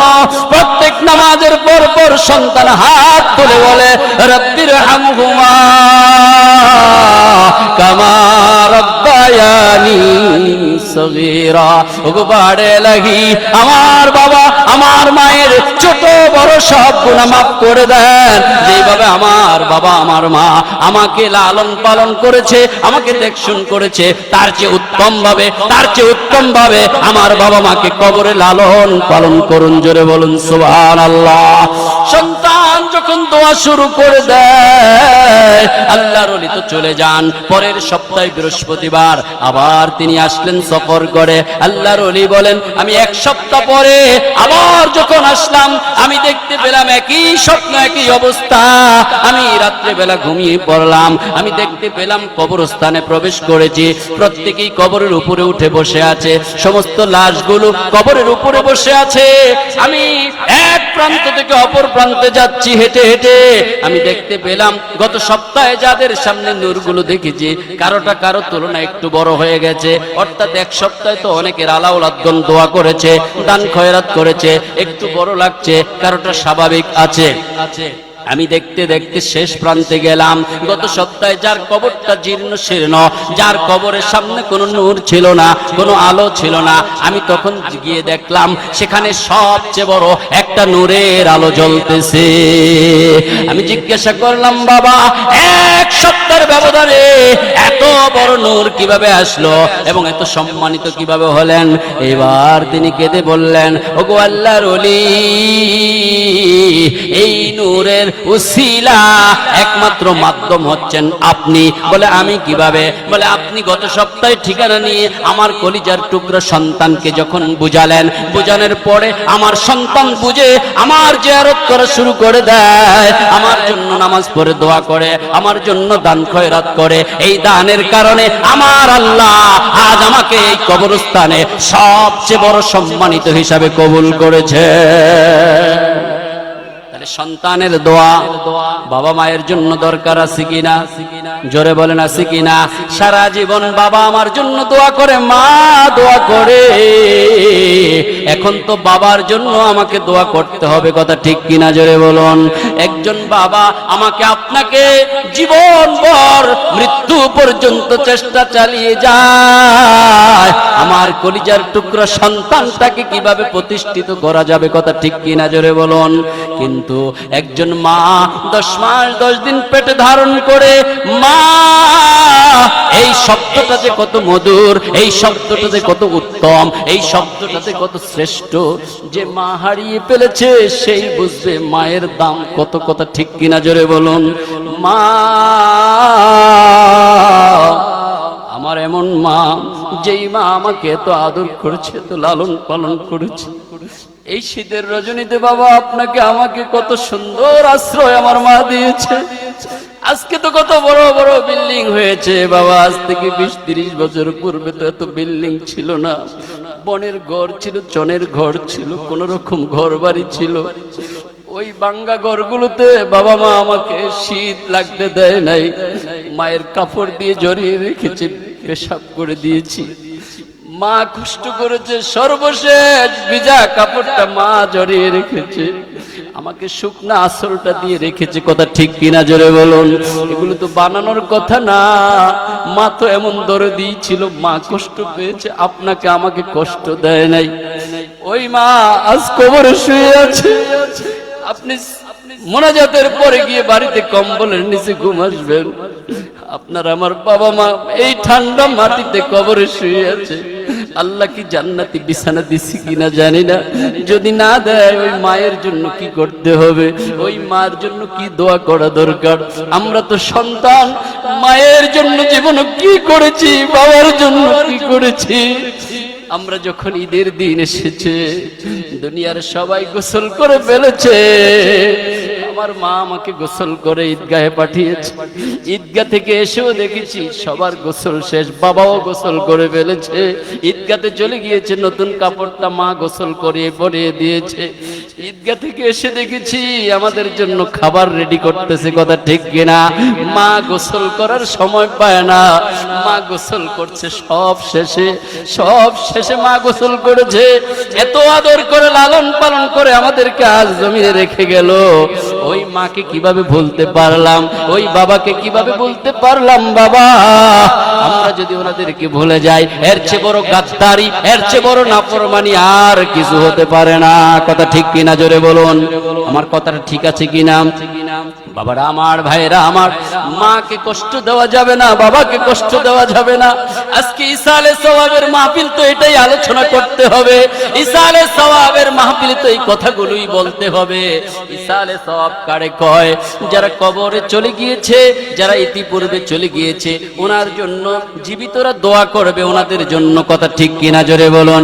এই দোয়ার ব্যবস্থা আজকে করা হয়েছে। বাবারা আমার, আরাম করে করে দোয়া করা যায় না। এই শীতকে যদি পরোয়া করেন তাহলে তো মাহফিলে আসা যাবে না। ঘর থেকে বের হয়ে চলে আসুন, আপনাদের চাইতে অনেক গুণে বেশি আমার মা বোনেরা অবস্থান করছে, ওয়াজ শুনতেছে, কথা ঠিক কিনা? জোরে বলুন। মায়েরা নেক কাজে অনেক এগিয়ে আছে, আমরা পুরুষরা হতভাগারা সব সময় নেক কাজে পিছিয়ে থাকি, কথা ঠিক কিনা? জোরে বলুন। মা বোনেরা যদি আগাতে পারে, মা বোনেরা যদি এগিয়ে আসতে পারে, আপনি পুরুষ, আপনাকেও এগিয়ে আসতে হবে, আপনাকেও সতর্ক হতে হবে, আপনাকেও তাকওয়াদার হতে হবে, আপনাকেও পরহেজগার হতে হবে, কথা ঠিক কিনা? জোরে বলুন। বাবারা আমার, ভাইরা আমার, মা যিনি মা হয়েছে সেই একমাত্র বুঝে একজন সন্তান জন্মদান করতে গেলে, একজন সন্তান জন্ম দিতে গেলে কত কষ্ট ভোগ করতে হয়, এবং যে পাশে ছিল সে বুঝে কিছুটা, শুধু দেখে দেখে বুঝে। হাকিকত মার কষ্টটা দুনিয়ার অন্য কেউ আর বুঝবে না, যে মা হয়েছে সেই মার কষ্টটা বুঝবে। কথা ঠিক কিনা জোরে বলুন। যিনি মা হয়েছে তিনি বুঝেন একজন সন্তান পেটে রাখতে গেলে 10টা মাস পর্যন্ত না শুইতে পারে, না বসতে পারে, না কাত হতে পারে, না দাঁড়াতে পারে, না হাঁটতে পারে। কখনো একটু বসে, আবার খারাপ লাগলে দাঁড়িয়ে যায়, আবার শুয়ে পড়ে। এই মা আমাকে রাখতে গিয়ে এমনও হয়ে যায়, আমাকে জন্ম দিতে গিয়ে মা শহীদ হয়ে কবরে চলে যেতে হয়। কথা ঠিক কিনা জোরে বলুন। এত কষ্ট, এত রিস্ক নিয়ে আমাকে পেটে ধারণ করলো আমার মা। এই ছোট একটা পেটের মধ্যে আমাকে 10 মাস 10 দিন রাখলেন, অথচ আমার মায়ের জায়গা আমার ঘরে আজকে হচ্ছে না, আমার সুন্দরতম রুমে হচ্ছে না, আমার সুন্দরতম ঘর আমি বানিয়ে আমার মা বুড়া যাওয়ার কারণে, আমার মা বৃদ্ধ হয়ে যাওয়ার কারণে আজ আমার মাকে নরমাল একটা রুম দিয়ে রাখছি। এরকম আছে কিনা জোরে বলুন। অথচ ঘর তৈরি করে সবচেয়ে উত্তম রুমটা মাকে বলবে, মা এই ঘরে 4টা রুম আছে, 3টা রুম আছে গো মা, মা আপনি কোনটা পছন্দ করেন বাবা, আপনি কোনটা পছন্দ করেন, আপনারা থাকার পর আমরা থাকবো। এটা না করে বাবার জন্য আলাদা একটা তৈরি করে দেয়। ছেপ পালাতে পারে, কপ ফেলতে পারে, পানির সিপটি ফেলতে পারে, রুমগুলো নষ্ট হয়ে যাবে। অনেক টাকা পয়সা খরচ করে আমরা এগুলো করেছি, এগুলো তো নষ্ট হয়ে যাবে। জোরে বলুন নাউজুবিল্লাহ। বাবারা আমার, ভাইয়েরা আমার, মা এবং বাবা এটা যে কত বড় নিয়ামত। মা যদি অসুস্থ হয়ে বাড়িতে থাকে তারপরেও একটা ছায়া আছে কি নাই? ওই অসুস্থ মা যেই দিন কবরের বাসিন্দা হয়ে যাবে, ওই দিন থেকে আর একজন আশ্রয়দাতা, আমার যে একটা ছায়া ছিল মা অথবা বাবা, ওই ছায়াটা নষ্ট হয়ে যাবে, ওই ছায়াটা বরবাদ হয়ে যাবে। এই জন্য মা থাকতে, বাবা থাকতে ওনাদের কদর করতে শিখুন। ওনারাই তো হচ্ছেন জান্নাত এবং জাহান্নাম। কথা ঠিক কিনা জোরে বলুন। ওনাদের পায়ের নিচে আমাদের জান্নাত এবং জাহান্নাম। ভালো ব্যবহার করবে জান্নাত পেয়ে যাবে, আর যদি খারাপ ব্যবহার হয় জাহান্নাম ওয়াজিব হয়ে যাবে। আমার নবীজি বলেছেন ওনাদের কদমের নিচে তোমার বেহেশত এবং দোজখ। এই জন্য বাবারা আমার, মার হক আদায় করবেন, বাবার হক আদায় করবেন। 5 ওয়াক্ত নামাজ পড়বেন। নামাজ পড়বেন কে কে? একটু হাত তুলতে হবে। নামাজ পড়বেন কে কে? হাত জাগান। নারে তাকবীর, নারে রিসালাত। সবাই নামাজ পড়বেন তো ইনশাআল্লাহ? নামাজ পড়বেন বাবা, হাত নামান। নামাজ পড়তে হবে। আল্লাহ পাক বলে দিয়েছেন, আল্লাহ পাকের হাবিব বলে দিয়েছেন, আউয়ালু মা ইউহাসাবু বিহিল আবদু ইয়াউমাল কিয়ামাতিস সালাহ। কাল কিয়ামতের ময়দানে সর্বপ্রথম কিসের হিসাব হবে? নামাজের। বলেন কিসের? আরো জোরে বলেন কিসের? প্রস্তুত আছেন হিসাব দেওয়ার জন্য? প্রস্তুত আছেন? 5 ওয়াক্ত নামাজ আজকে কে কে পড়েছেন একটু দেখাবেন হাত তুলে। মাশাআল্লাহ, মাশাআল্লাহ, অধিকাংশরা পড়েছে আলহামদুলিল্লাহ। বাকিরা যারা হাত তুলতে পারেননি সামনে পড়বেন তো ইনশাআল্লাহ? পড়বেন বাবা, লজ্জার কিছু নেই। এটা আপনার জন্য জরুরত, এটা ফরজ আইন, পড়তেই হবে। কথা ঠিক কিনা জোরে বলুন। পর্দা করতে হবে। আজকে পর্দার অভাব, পর্দার গুরুত্ব নেই। আমি আলেম হওয়ার পরেও আমি মসজিদে ইমামতি করি। আপনি কষ্টের অর্জিত টাকা দিয়ে আমাকে বেতন দিচ্ছেন, আমি ইমামতি করছি। আমি আপনার ঘরে গেলাম, আপনার ঘরে গিয়ে আপনার আহলিয়া, আপনার মেয়ে, আপনার মা, ওনাদেরকে বলছি খালা, চাচি, ডেকে তাদের সাথে বসছি, কথা বলছি, ভালো খাচ্ছি, পাম্পট্টি দিচ্ছি, আমাকে একটু ভালো খাবার দিচ্ছে। এটা কি জায়েজ হবে? জোরে বলেন জায়েজ হবে? আপনার মেয়েকে যদি কেউ এলোমেলো কিছু বক্তব্য দেয় রাস্তাঘাটে, আপনার কষ্ট লাগে কি লাগে না? তার প্রতিবাদ করেন কিনা? তো ওটা হচ্ছে দুষ্ট আকৃতি, আর এটা হচ্ছে নেকের শুরুতে। এটা হচ্ছে কি ঘরে গিয়ে বসে সুন্দরভাবে মা, খালা, চাচি ডেকে যেটা করা হয়, এটা বুঝাচ্ছে ভালো, সব দেখাচ্ছে কি ভালো, হাকিকত খারাপ। হাকিকত কি খারাপ। গুনাহ তো হবে। গুনাহ হবে কিনা? পর্দা করা কি? জোরে বলেন পর্দা করা কি? তা আপনার বাড়ির পাশের লোকের সাথে যে আপনার স্ত্রী দেখা দিচ্ছে, আপনি কি একবার না করেছেন? একবারও কি নিষেধ করেছেন? করেন নাই। আপনিও দাঁড়িয়ে আছেন, আপনার পাশে আপনার বন্ধু দাঁড়িয়ে আছে, আপনার বন্ধু স্ত্রী এসেছে, আপনার মেয়ে এসেছে, কেন এদের সাথে দেখা করবে কেন? এদের জন্য তো পর্দা করা ফরজ করে দিয়েছেন আল্লাহ পাক। এটা কি দুনিয়ার কেউ করেছে? আল্লাহ পাক করেছেন ওয়াকারনা ফি বুয়ুতিকুম তাবাররাজনা ওয়ালা তাবাররাজনা তাবাররুজাল জাহিলিয়াতিল উলা। আল্লাহ পাক বলেন, হে মহিলা সকল, তোমরা আইয়ামে জাহিলিয়াতের মতো ঘুরে বেরিও না।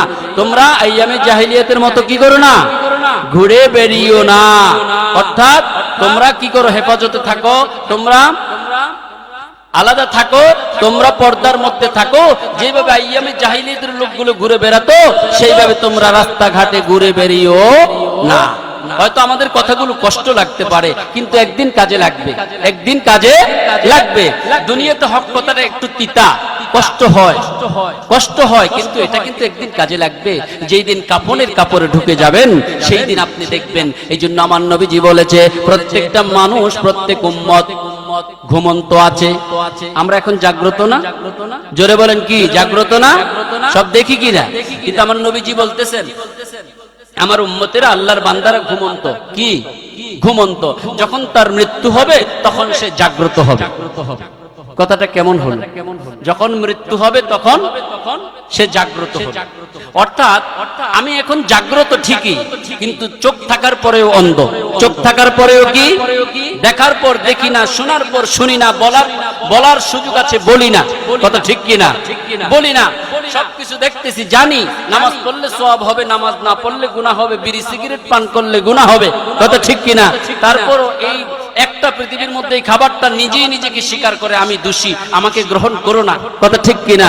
বিড়ির গায়ে, সিগারেটের গায়ে লেখা আছে কিনা? ধূমপান সংবিধিবদ্ধ সতর্কীকরণ, ধূমপান স্বাস্থ্যের জন্য ক্ষতিকর, ধূমপান বিষপান। কথা ঠিক কিনা?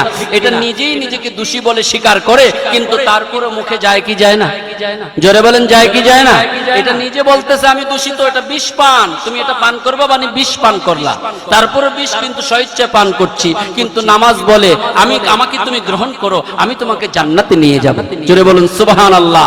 ওটা স্বীকার করছে, আমি তোমাকে ভালো পথ দেখাবো। ইন্নাস সালাতা তানহা আনিল ফাহশাই ওয়াল মুনকার। নিশ্চয়ই নামাজ মানুষকে ফাহেশা, অন্যায়, অশ্লীল, অশালীনতা থেকে হেফাজত করে। কথা ঠিক কিনা?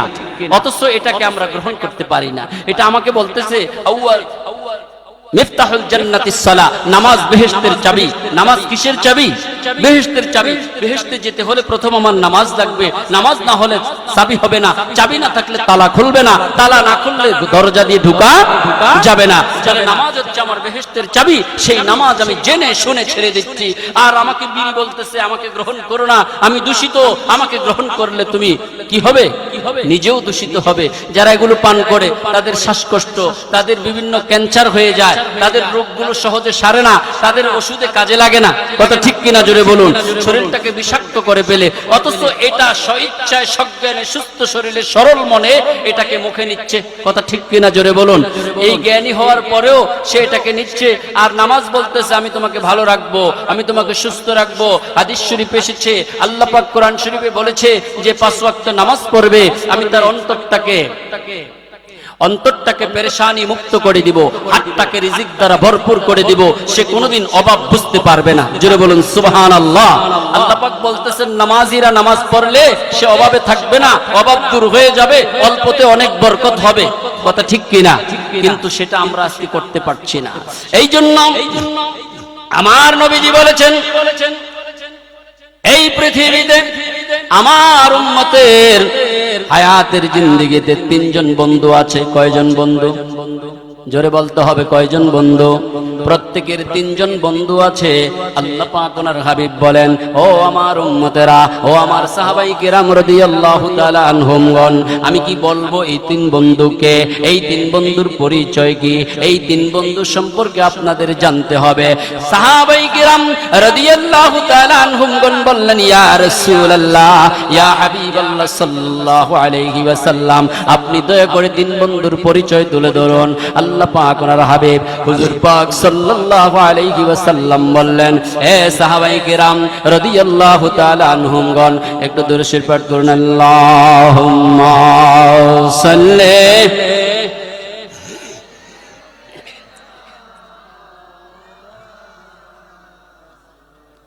ওয়া আলা আলি সাইয়্যিদিনা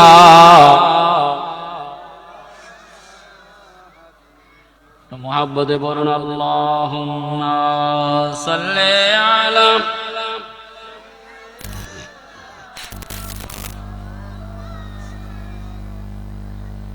وعلى آل سيدنا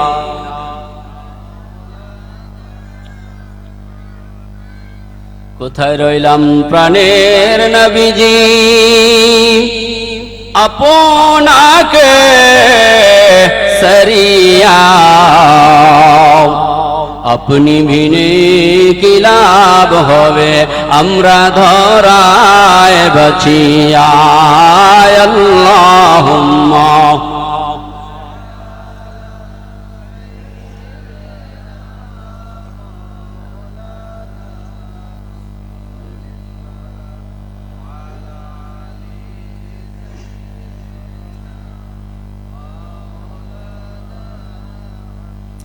এই ধরাতে যাহার দিল ভাই নবীজির জন্য কাঁদে না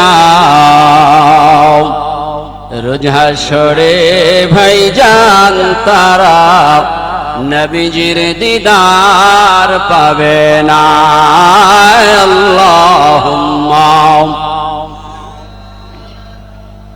সাইয়্যিদিনা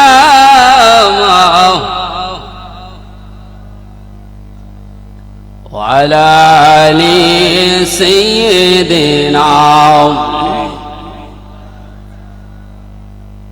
বাবারা আমার ভাইরা আমার আল্লাহ পাক রব্বুল আলামিন এই পৃথিবীর জমিনে আপনাকে আমাকে পাঠিয়েছেন আল্লাহ পাক বলেন প্রত্যেকটা জিনিসের একটা উদ্দেশ্য আছে আল্লাহ পাক বলেন আমি কেন বান্দা বান্দিকে পাঠালাম কেন সৃষ্টি করলাম ওয়ামা খালাকাতুল জিন্না ওয়াল ইনসা ইল্লা লিয়াবুদুন আল্লাহ পাক বলেন আমি জিন এবং মানব জাতিকে আমার ইবাদত করার জন্য সৃষ্টি করেছি জোরে বলুন সুবহানাল্লাহ বলেন কার ইবাদত করার জন্য একটু জবান খুলে বলেন বাবা কার ইবাদত করার জন্য আল্লাহর ইবাদত করার জন্য সৃষ্টি করেছেন আল্লাহ পাক বলেন আল্লাযী খালাকাল মাউতা ওয়াল হায়াতা লিয়াবলুয়াকুম আইয়ুকুম আহসানু আমালা আল্লাহ পাক বলেন আমি হায়াত এবং মউতকে সৃষ্টি করেছি হায়াতকে সৃষ্টি করেছি মউতকে সৃষ্টি করেছি কার আমল ভালো কার আমল খারাপ সেটা যাচাই করার জন্য বাবারা আমার রাতের অন্ধকারে দরজা আটকে গুনাহ করেছেন কেউ দেখে নাই দেখেছেন কে জোরে বলেন কে দেখেছেন আল্লাহ যদি দেখেন তাহলে কি গুনাহ করা যাবে কিনা জোরে বলেন গুনাহ করা যাবে কিনা আমার মনে হয় গুনাহ করা যাবে কিনা গুনাহ করলে ক্ষতি আছে কথা ঠিক কিনা জোরে বলুন গুনাহ করা যাবে না নেক কাজ করতে হবে কারণ কবর আমাকে ডাকছে আমার নবীজি বলেছেন প্রত্যেকের জীবনে তিনজন বন্ধু আছে এক নাম্বার বন্ধু হচ্ছে যতক্ষণ রূহ আছে ততক্ষণ পর্যন্ত 2 নাম্বার বন্ধু হচ্ছে কবর পর্যন্ত 3 নাম্বার বন্ধু হচ্ছে জান্নাত জাহান্নাম অর্থাৎ জান্নাতে পৌঁছানো পর্যন্ত জোরে বলুন সুবহানাল্লাহ সাহাবায়ে কেরাম বললেন ইয়া রাসূলুল্লাহ আমাদের এই বন্ধুর পরিচয় কি কিভাবে বন্ধু হলো আমার নবীজি বলেন 1 নাম্বার বন্ধু হচ্ছে তোমার ধন সম্পদ জোরে বলেন কি এই সম্পদের জন্য কত মানুষ রাস্তায় কবিয়ে মেরে ফেলেছি কথা ঠিক কিনা এই নেতাগিরি করছে ওই যদি থাকে তাহলে আমার নেতৃত্ব কমে যাবে কাজেই তাকে দুনিয়া থেকে বিদায় করে দিতে হবে আমার নেতৃত্ব দরকার নেতৃত্ব পেলে টাকা অর্জন করতে পারবো টাকা অর্জন করলে বড় বড় দালান কোঠা ঘর বাড়ি বানাতে পারবো ব্যাংক বিলিজ করতে পারবো বাহিরের রাষ্ট্রে পাঠাতে পারবো কথা ঠিক কিনা 1 নাম্বার বন্ধু আমার নবীজি বললেন 1 নাম্বার বন্ধু তোমার সাথে কতক্ষণ থাকবে 1 নাম্বার বন্ধু যার জন্য আপনি এত পেরেশান 8 ঘন্টার ডিউটি করে যারা 12 ঘন্টা ডিউটি করে 10 ঘন্টা ডিউটি করে রাতের সারা রাত দাঁড়িয়ে ডিউটি করে দিনের বেলা সকাল বেলা এসে ঘুমাতে যায় রাতের নামাজটাও পড়তে পারে না ডিউটির কারণে অথচ 1 নাম্বার বন্ধু আপনার এই সম্পদ 8 ঘন্টার ডিউটির টাকা আপনার শ্রমের শ্রমের টাকা, সারাদিন মজুরি ও কাজ করেছেন, মাটি কেটেছেন, ধান লাগিয়েছেন, বিভিন্ন কাজের আঞ্জাম দিয়েছেন, পিঠ জ্বালিয়ে জ্বালিয়ে বা জায়গায় জায়গায় কাজ করেছেন। আপনার এক নাম্বার বন্ধু হচ্ছে আপনার সম্পদ। আমার নবীজি বলেন এই সম্পদ কতক্ষণ পর্যন্ত থাকবে? আপনি যদি প্রশ্ন করেন ও আমার সম্পদ, ও আমার ঘর বাড়ি, আমার টাকা পয়সা, তুমি তো আমার এক নাম্বার বন্ধু, জবাব দাও। আমি জানতে চাই তোমাকে এত মহব্বত করলাম, তোমার জন্য দুনিয়া আখিরাত পরকাল সব কিছু ভুলে গেলাম, আল্লাহ রসুল ভুলে গেলাম, ইসলাম ভুলে গেলাম, কোরআন শরীফ সুন্নাহ শরীফ ভুলে গেলাম, হক্কানি রব্বানি ওলি আল্লাহ ভুলে গেলাম। ও সম্পদ জবাব দাও, ও আমার এক নম্বর বন্ধু, আমি জানতে চাই তুমি আমাকে কতক্ষণ সঙ্গ দিবে? তুমি তো আমার এক নম্বর বন্ধু। কারণ বন্ধু তো বন্ধুর সাথে সব সময় থাকতে চায়, কথা ঠিক কিনা জোরে বলুন? সব কাজে উপকারে আসে। এক নম্বর বন্ধু পরিচয় দাও, জানিয়ে দাও রে বন্ধু কতক্ষণ পর্যন্ত আমার সঙ্গ দিবে? এক নম্বর বন্ধু জবাব দিবে, বন্ধু তোমার সঙ্গে আমি বন্ধুত্ব পাতিয়েছি, সত্যি কথা, হাদিস শরীফ বলেছে তুমি আমার এক নম্বর বন্ধু। তবে আমি তোমাকে জানিয়ে দেই, তোমাকে বলে দেই, তোমাকে স্পষ্ট করে দেই, যতক্ষণ পর্যন্ত তোমার 3.5 হাত বডির মধ্যে তোমার রুহটা থাকবে, ততক্ষণ পর্যন্ত আমি তোমাকে বন্ধুর পরিচয় দিব। যখন রুহ চলে যাবে, আমি টাকা তোমার নই, আমি সম্পদ আর তোমার নই, কথা ঠিক কিনা জোরে বলুন? এক নাম্বার বন্ধু আমাকে অস্বীকার করলো। যতক্ষণ রূহ আছে ততক্ষণ আমি মালিক আছি, আমি টাকা যেইভাবে চালাই সেইভাবেই চলবে, কথা ঠিক কিনা জোরে বলুন? কাউকে দিব, কারো কাছ থেকে নিব, রূহটা চলে যাবে, পকেটে হাত দিয়ে আর টাকা বের করার কোনো ক্ষমতা নাই। এক নাম্বার বন্ধু মৃত্যু পর্যন্ত আমাকে অস্বীকার করলো, চলে গেল।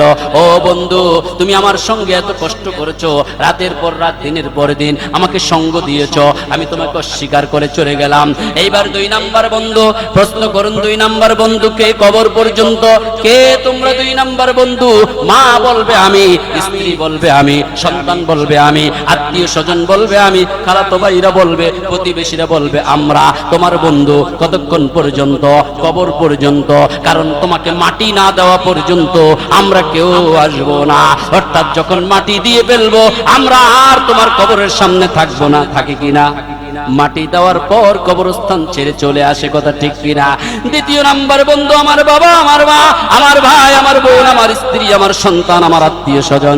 সন্তানকে যদি বলা হয় বাবা গো সন্তান, তোমার জন্য রাতের পর রাত, দিনের পর দিন এত কষ্ট করলাম, তোমার জন্য সম্পদ অর্জন করে বড় বড় বাড়ি বানিয়ে দিলাম, জমি কিনে দিলাম, জবাব দাও কতক্ষণ পর্যন্ত আমার সঙ্গে থাকবে? ও আমার মা, এত কষ্ট করলেন আমার জন্য, অনেক কষ্ট করে জন্মদান করেছেন গো মা, জানতে চাই কতক্ষণ পর্যন্ত আমার সঙ্গে থাকবেন? ও আমার স্ত্রী, তোমার জন্য আমি এত কষ্ট করে সম্পদ অর্জন করেছি, তোমার সব চাহিদা পূরণ করেছি, আজকে জবাব চাই কতক্ষণ পর্যন্ত আমার সঙ্গী হয়ে থাকবে?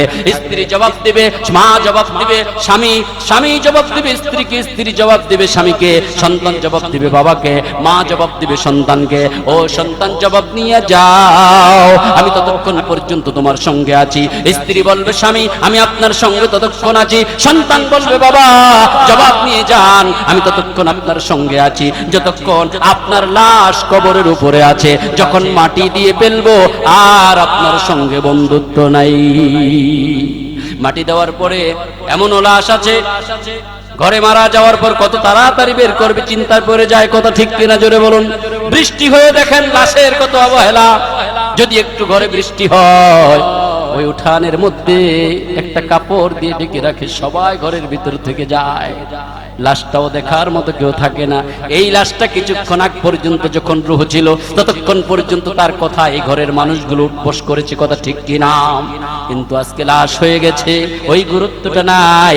তাহলে আপনাকে আপনার আত্মীয় স্বজন, দ্বিতীয় বন্ধু বলল কবর পর্যন্ত, তৃতীয় বন্ধু আপনার নেক আমল। নেক আমলকে প্রশ্ন করুন বন্ধু, ও আমার নামাজ, ও আমার পর্দা পশিদা, ও আমার কোরআন শরীফ তেলাওয়াত, ও আমার দান খয়রাত, আমার ইবাদত বন্দেগী, আমার সালাম কালাম, আমার মুআমালাত মুআশিরাত, আমি জানতে চাই আমার মা আমাকে কবর পর্যন্ত বলেছে, তারপর আর থাকবে না। আমার সম্পদ আমাকে রূহ থাকা পর্যন্ত বলেছে, তারপর আর থাকবে না। এইবার জানতে চাই, আমি তো তোমাকে করতে পারি নাই, 5 ওয়াক্ত নামাজ পড়তে পারি নাই, রোজা রাখতে পারি নাই, গ্যাস্ট্রিক বলে বলে রোজাকে অস্বীকার করেছি, দূরে সরে দিয়েছি, আমি পর্দা করতে পারি নাই, নফসের কারণে মেয়েদের দিকে তাকিয়েছি, কথা বলেছি, নফসের তাড়না আমি পূরণ করেছি, নফসের চাহিদা মিটিয়েছি। ও আমার নেক আমল আমি তোমাকে পড়তে পারি নাই, নামাজ রোজা হজ যাকাত আমি কিছুই করতে পারি নাই, তারপরেও মাঝে মধ্যে যতটুকু করেছি আমাকে একটু জবাব দাও, জবাব দাও। প্রথম বন্ধু অস্বীকার করেছে, দ্বিতীয় বন্ধু কবর পর্যন্ত, তারপর অস্বীকার করেছে। আমি যে হাজার হাজার বছর কবরে থাকবো বলা যায় না, কত হাজার বছর কবর আমার প্রথম ঘাঁটি, কিভাবে আমি একা একা থাকবো? এই কবর দেখে দেখে ওসমান জুন্নুরাইন আলাইহিস সালাম তিনি শুয়ে পড়তেন, কেঁদে ফেলতেন, চিৎকার করে গড়াগড়ি দিয়ে কাঁদতেন। মানুষ বলতো, ওগো জুন্নুরাইন আলাইহিস সালাম, আপনি তো জান্নাতের সার্টিফিকেট পেয়েছেন, আপনি কেন কবর দেখলে কাঁদেন? তিনি বলেন, আমি জান্নাতের সার্টিফিকেট পেয়েছি, জান্নাতে যাব, এটাও সত্য কথা, সব কিছু সত্য, কিন্তু কবর তো আমার প্রথম ঘাঁটি, এই কবরে তো আমার একা একা থাকতে হবে। জুন্নুরাইন আলাইহিস সালাম তিনি তো জান্নাতি, তিনি কবর দেখে কাঁদতেন। ও বাবারা আমার, আমরা কি হয়েছে আমরা তো বলতে পারবো না। আমরা কেন কবর দেখলে কবরের সামনে যে, আজকে এমনও প্রমাণ রয়েছে কবরের কাছে গিয়ে কবর করা অবস্থায় ছবি তোলে, সেলফি তোলে, কবর করে বিড়ি পান করে, কথা ঠিক কিনা জোরে বলুন। এমনও আমরা রয়েছি, এত আমার নিমক হারাম, কবর কাজ চলতেছে, পাশে একটি আম গাছ আছে, আম পেরে খাচ্ছে, বেল গাছ আছে, বেল পেরে খাচ্ছে, পেঁপে গাছ আছে, পেঁপে পেরে নিয়ে যাচ্ছে, হাসি ঠাট্টা করছে, অথচ তার এক ভাই অথবা বোন তার কবর করতেছে। এই সময় কত একটা টেনশন, চিন্তা থাকার কথা ছিল, এই কবরটা তো আমার, এই কবরটা তো তোমার, এই কবরটা আপনার, এই কবরটা আমার, কথা ঠিক কিনা জোরে বলুন। উনি শুইতেছে, হয়তো আমি বাড়িতেও যেতে পারবো না, আমি ঘুরে পড়ে যেতে পারি, আমি স্ট্রোক করতে পারি, আমার মৃত্যু হয়ে যেতে পারে, কথা ঠিক কিনা জোরে বলুন। তাহলে কবর নিয়ে তামাশা করছে আজকে মুসলমানরা, কবর নিয়ে হাসি ঠাট্টা করছে, কবর নিয়ে সেলফি তুলছে, কবরকে ভুলে যাচ্ছে। এই জন্য আমার নবীজি বলেছে, আখিরি জামানায় আমার উম্মতেরা মৃত্যুকে নিয়ে হাসি ঠাট্টা করবে। তাই হচ্ছে গো বাবা, আজকে মৃত্যুকেও মানুষ হাসি ঠাট্টা করছে। একটা সময় বাবা, আজ থেকে 10-20 বছর আগে যদি কোনো বাড়িতে কেউ মারা গেছে, 3-4 দিন দেখা গেছে সন্ধ্যা হওয়ার আগে আগে রাস্তাঘাট খালি হয়ে গেছে, কথা ঠিক কিনা? কিছুটা হলেও ভয় আছিল। আর এখন যদি রাত্রেও জানাজা দেয়, কিন্তু কিছুক্ষণ পর জুয়ার মধ্যে লেগে যায়, লুডো খেলা লেগে যায়, ক্যারাম খেলার মধ্যে লেগে যায়, ক্যারাম খেলা রেখে জানাজায় যায়, কথা ঠিক কিনা জোরে বলুন। ভয় নেই, কোনো চিন্তা নেই, কোনো ফিকির নেই। বাবারা আমার, ভাইয়েরা আমার, ওই বন্ধুকে 3 নাম্বার বন্ধু যিনি ইবাদত, ওনাকে প্রশ্ন করা হয়, বন্ধু আমার প্রথম বন্ধু অস্বীকার করেছে, দ্বিতীয় বন্ধু অস্বীকার করেছে, আমি তৃতীয় বন্ধুকে প্রশ্ন করতে চাই, ও আমার নামাজ রোজা হজ যাকাত কালিমা মুআমালাত মুআশারাত নেক আমল দান খয়রাত মিলাদ মাহফিল আমি জানতে চাই, আমার প্রথম বন্ধু অস্বীকার করলো, মৃত্যু পর্যন্ত রূহ চলে গেলে আর থাকবে না। দ্বিতীয় বন্ধু আমাকে বলেছে কবর পর্যন্ত মাটি দেওয়ার পর আর থাকবে না, তুমি আমাকে কতক্ষণ সঙ্গ দিবে?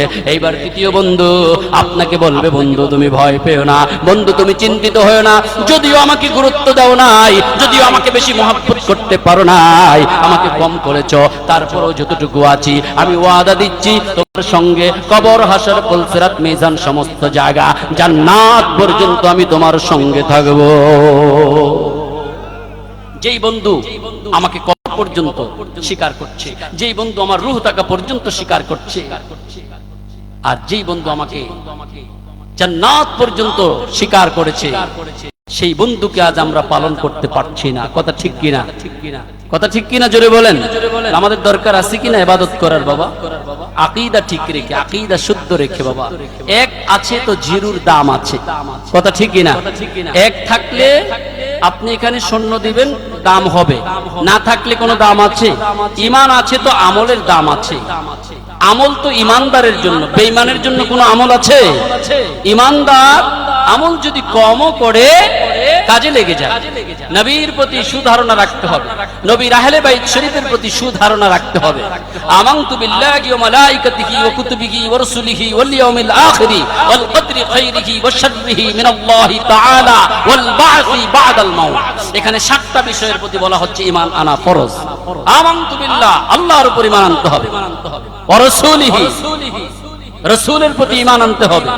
রাসূলের প্রতি ঈমান আনলাম, রাসূল যখন ঈমান আনলাম, ঈমান উনি আল্লাহ পাকের প্রিয় হাবিব মাহবুব, ঠিক আছে, সবকিছু ঠিক আছে। যখন বলা হবে যে রাসূল কারো কোনো উপকার করতে পারবে না, রসুল কোনো কাজে আসবে না, রসুল এতটুকু জানে অতটুকু জানে, রসুল বড় ভাইয়ের মতো সম্মানিত, এরকম বলা যাবে? তাহলে ওই 7টা বিষয়ের মধ্যে যে রসুলের প্রতি ঈমান আনা, তাহলে ঈমান আনা হলো? ঈমান আনা হলো না। কাজী যেভাবে বলা হয়েছে ওয়াকুতুবিহি, কিতাবের প্রতি ঈমান আনা। এখন কিতাবের প্রতি ঈমান আনলাম, কিতাব কোরআন শরীফ ঠিক আছে, পর্দা করা ফরজ, এটা মানলাম না, আমল করলাম না, তাহলে ঈমান আনা হলো?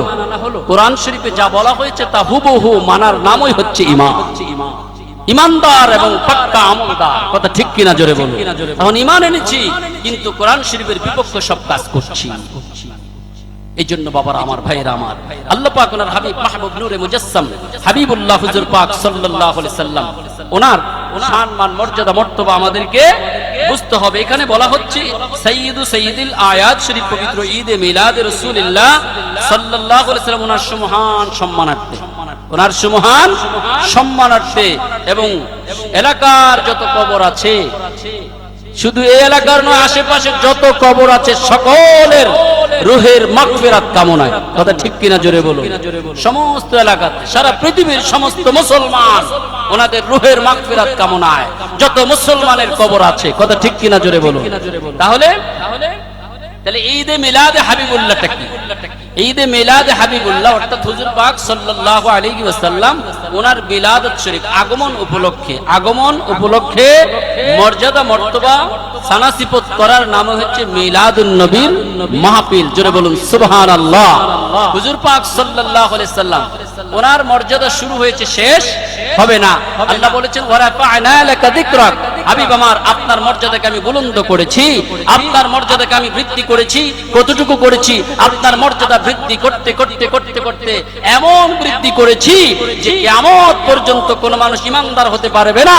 আমি আপনার নাম মোবারক, আমার নাম মোবারক মিলিয়ে একটি সম্মানিত কালিমা শরীফ তৈরি করে দিয়েছি। জোরে বলুন সুবহানাল্লাহ।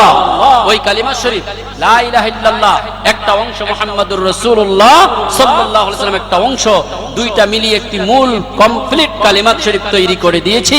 যারা ইয়াকিনের সহিত মুহাব্বত সহিত পাঠ করবে, সম্মান করবে, তাজিম তাকরীম করবে, তারা পাক্কা ঈমানদার হয়ে যাবে। জোরে বলুন সুবহানাল্লাহ।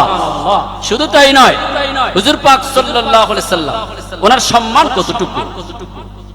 পূর্বের নবী রাসূল, যেটা আমি শুরুতে বলেছিলাম, ঈসা আলাইহিস সালাম দোয়া করেছেন নবী না হয়ে আখিরি নবীর উম্মত হওয়ার জন্য। এইভাবে হযরত আদম আলাইহিস সালাম তিনি বিবাহ করলেন, হাওয়া আলাইহিস সালাম ওনার সঙ্গে নিসবাতুল আযীমা মুবারক হলো। আল্লাহ পাক আদেশ করলেন আপনাদের এই শুভ বিবাহতে মহারানা দিতে হবে। আমার আখিরি নবীর সুন্নত মহারানা দেওয়া। জোরে বলুন সুবহানাল্লাহ। আদম আলাইহিস সালাম বললেন আল্লাহ পাক আমার কাছে তো টাকা পয়সা নেই, কি দিয়ে মহারানা দিতে হবে? আল্লাহ পাক বলেন মহারানা দিতে হবে টাকা দিয়ে, তা আমার কাছে তো টাকা পয়সা নেই। আল্লাহ পাক আদেশ করলেন তাহলে আপনার মহারানা মুবারক হচ্ছেন আমার আখিরি নবীর প্রতি আপনি 10 বার দুরূদ শরীফ পাঠ করুন। জোরে বলুন সুবহানাল্লাহ। এতেই আপনার মহারানা আদায় হয়ে যাবে। তাহলে আদম আলাইহিস সালামের মহারানা হচ্ছে আমার নবীজির দুরূদ শরীফ। জোরে বলুন সুবহানাল্লাহ। হযরত জিবরাইল আলাইহিস সালাম এত মর্যাদাবান ফেরেশতা, সমস্ত ফেরেশতাদের কি সরদার, রূহুল কুদুস, নবীদের কাছে ওহী হয়ে তিনি আগমন করেন। জিবরাইল আলাইহিস সালাম মেরাজ শরীফের রজনীতে আমার নবীজির কাছে গেলেন। আল্লাহ পাক ওনার বিশেষ আদেশ মোবারকে বোরাক নিয়ে তিনি দাওয়াত করার জন্য গেলেন। হুজুর পাক সাল্লাল্লাহু আলাইহি ওয়াসাল্লাম তিনি সম্মানিত কাবা শরীফ ওনার হাতিমের মধ্যে উম্মে হানি রাদিয়াল্লাহু তাআলা আনহা ওনার হুজরা মোবারকে, ঘর মোবারকে তিনি শয়ন করছিলেন, বিশ্রাম অবস্থায় ছিলেন। তো জিবরাইল আলাইহিস সালাম আসলেন, এসে দেখলেন তিনি ঘুমন্ত। তিনি বললেন বারে ইলাহি, আপনার হাবিব হুজুর পাক সাল্লাল্লাহু আলাইহি ওয়াসাল্লাম তিনি তো শুয়ে আছেন, আমি যদি আওয়াজ দিয়ে ডাক দিই তাহলে কোন কষ্ট পেলে আমি জিবরাইল আলাইহিস সালাম ধ্বংস হয়ে যাব। বারে ইলাহি আমি কি করতে পারি? আল্লাহ পাক রব্বুল আলামিন বললেন ও জিবরাইল আলাইহিস সালাম, আমি জানি মেরাজ শরীফের রজনীতে আমার হাবিবকে যখন দাওয়াত করা হবে সেই সময় আমার হাবিব বিশ্রাম অবস্থায় থাকবে। ওগো জিবরাইল আলাইহিস সালাম, আমি এটা আগেই জানি। এইজন্য আমি আপনি জিবরাইল আলাইহিস সালামকে যখন সৃষ্টি করেছি আপনার দুটি গাল আমি শীতলতা ঠান্ডা দ্বারা তৈরি করেছি। হে জিবরাইল আলাইহিস সালাম, তোমার দুটি শীতল গাল আমার নবীজির নূরুদ্দারাজাত নূরানি কদম মোবারকে লাগিয়ে দাও। আমার নবী যখন শীতলতা অনুভব করবে, ধীরে স্থির ভাবে আমার নবীর ঘুম ভেঙে যাবে। হাদিস শরীফে এসেছে জিবরাইল আলাইহিস সালামের ঠান্ডা দুটি গাল নবীর কদমে লাগিয়েছেন, অথবা জিবরাইল আলাইহিস সালামের জিভ দ্বারা আমার নবীজির কদম মোবারকে ছাড়তেছিলেন। এখন তো কদম বসি কয় বেদাত, কদমে চুমু খাওয়া, কদম বসি কদমের মধ্যে চুমু খাওয়া, দাস্ত বসি মানে হাত দ্বারা চুমু খাওয়া, কদম বসি জবান দ্বারা কদমে চুমু খাওয়া, দেখবেন বলা হয় বেদাত না জায়েজ। অথচ হাদিস শরীফে যে মায়ের কদমে চুমু দিল সে যেন আল্লাহর জান্নাতের বেহেশতের জান্নাতের চৌকাটের মধ্যে চুমু দিল। মা এত সম্মানিত, মায়ের কদমে চুমু দেওয়া যাবে কিনা বাবা? জোরে বলেন যাবে কিনা?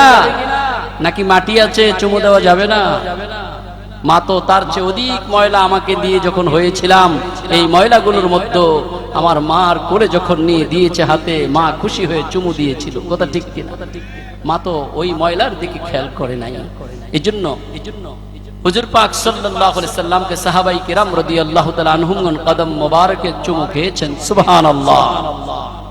হযরত জিবরাইল আলাইহিস সালাম তিনি ওনার জিভ দ্বারা যখন নবীজির কদম মোবারক ছাড়তেছিলেন, নবীজি ঘুম থেকে উঠে গেলেন।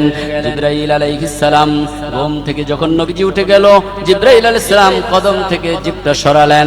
আমার নবীজি দেখে বললেন, ও জিবরাইল আলাইহিস সালাম, আপনি কেন আপনার জিভ দ্বারা আমার কদম ছাড়লেন?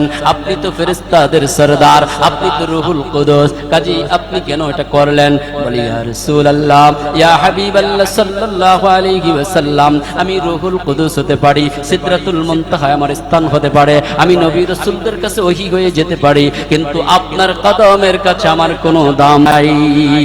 ইয়া রাসূলুল্লাহ, আমি যখন আমার জিভ দ্বারা আপনার কদম মোবারকে জিভ লাগিয়েছি, এত স্বাদ পেয়েছি ইয়া রাসূলুল্লাহ, আমি জীবনে কোনোদিন ধন্য হতে পারি নাই। আজকে আপনার নূরানি কদম মোবারকে আমার জিভ লাগিয়ে আমি ধন্য হয়ে গেলাম। শুধু তাই নয়, নবীজি বলেন, ও জিবরাইল আলাইহিস সালাম, তুমি কিভাবে রূহুল কুদুস হলে, ফেরেশতাদের সরদার হলেন?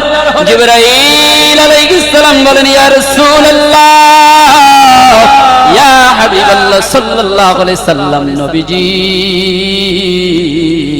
আল্লাহ পাক বলেছেন, আল্লাহু ওয়া রাসূলুহু আহাক্কু আইয়ুরদুহু ইন কানু মুমিনিন। তোমরা যদি মুমিন হয়ে থাকো, আল্লাহ পাক বলতেছেন, তোমরা যদি মুমিন হয়ে থাকো, তোমাদের দায়িত্ব কর্তব্য একমাত্র শুধুমাত্র কেবলমাত্র দায়িত্ব কর্তব্য, তোমরা যদি মুমিন হয়ে থাকো তাহলে তোমরা আমার এবং আমার রাসূলের প্রতি, অর্থাৎ আমি আমার রাসূলকে তোমরা সম্মান করো, আমি আর রাসূলকে তোমরা তাজিম তাকরীম করো, আমার রাসূলের প্রতি তোমরা সুধারণা রাখো। অর্থাৎ আল্লাহ পাক বলেন, তোমরা যদি মুমিন হয়ে থাকো, তোমাদের দায়িত্ব কর্তব্য আল্লাহ পাক এবং ওনার রাসূল সাল্লাল্লাহু আলাইহি ওয়াসাল্লাম ওনাদেরকে সন্তুষ্ট করো।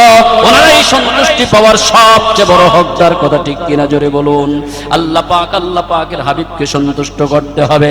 জিবরাইল আলাইহিস সালাম বললেন, ইয়া রাসূলুল্লাহ, আল্লাহ পাক যখন এই ঘোষণা করলেন, আমি দাঁড়িয়ে গেলাম, দাঁড়িয়ে আমি চিন্তা করলাম, আমি আল্লাহ পাকের সন্তুষ্টি চাই, তাহলে নবীকে সন্তুষ্ট করতে হবে।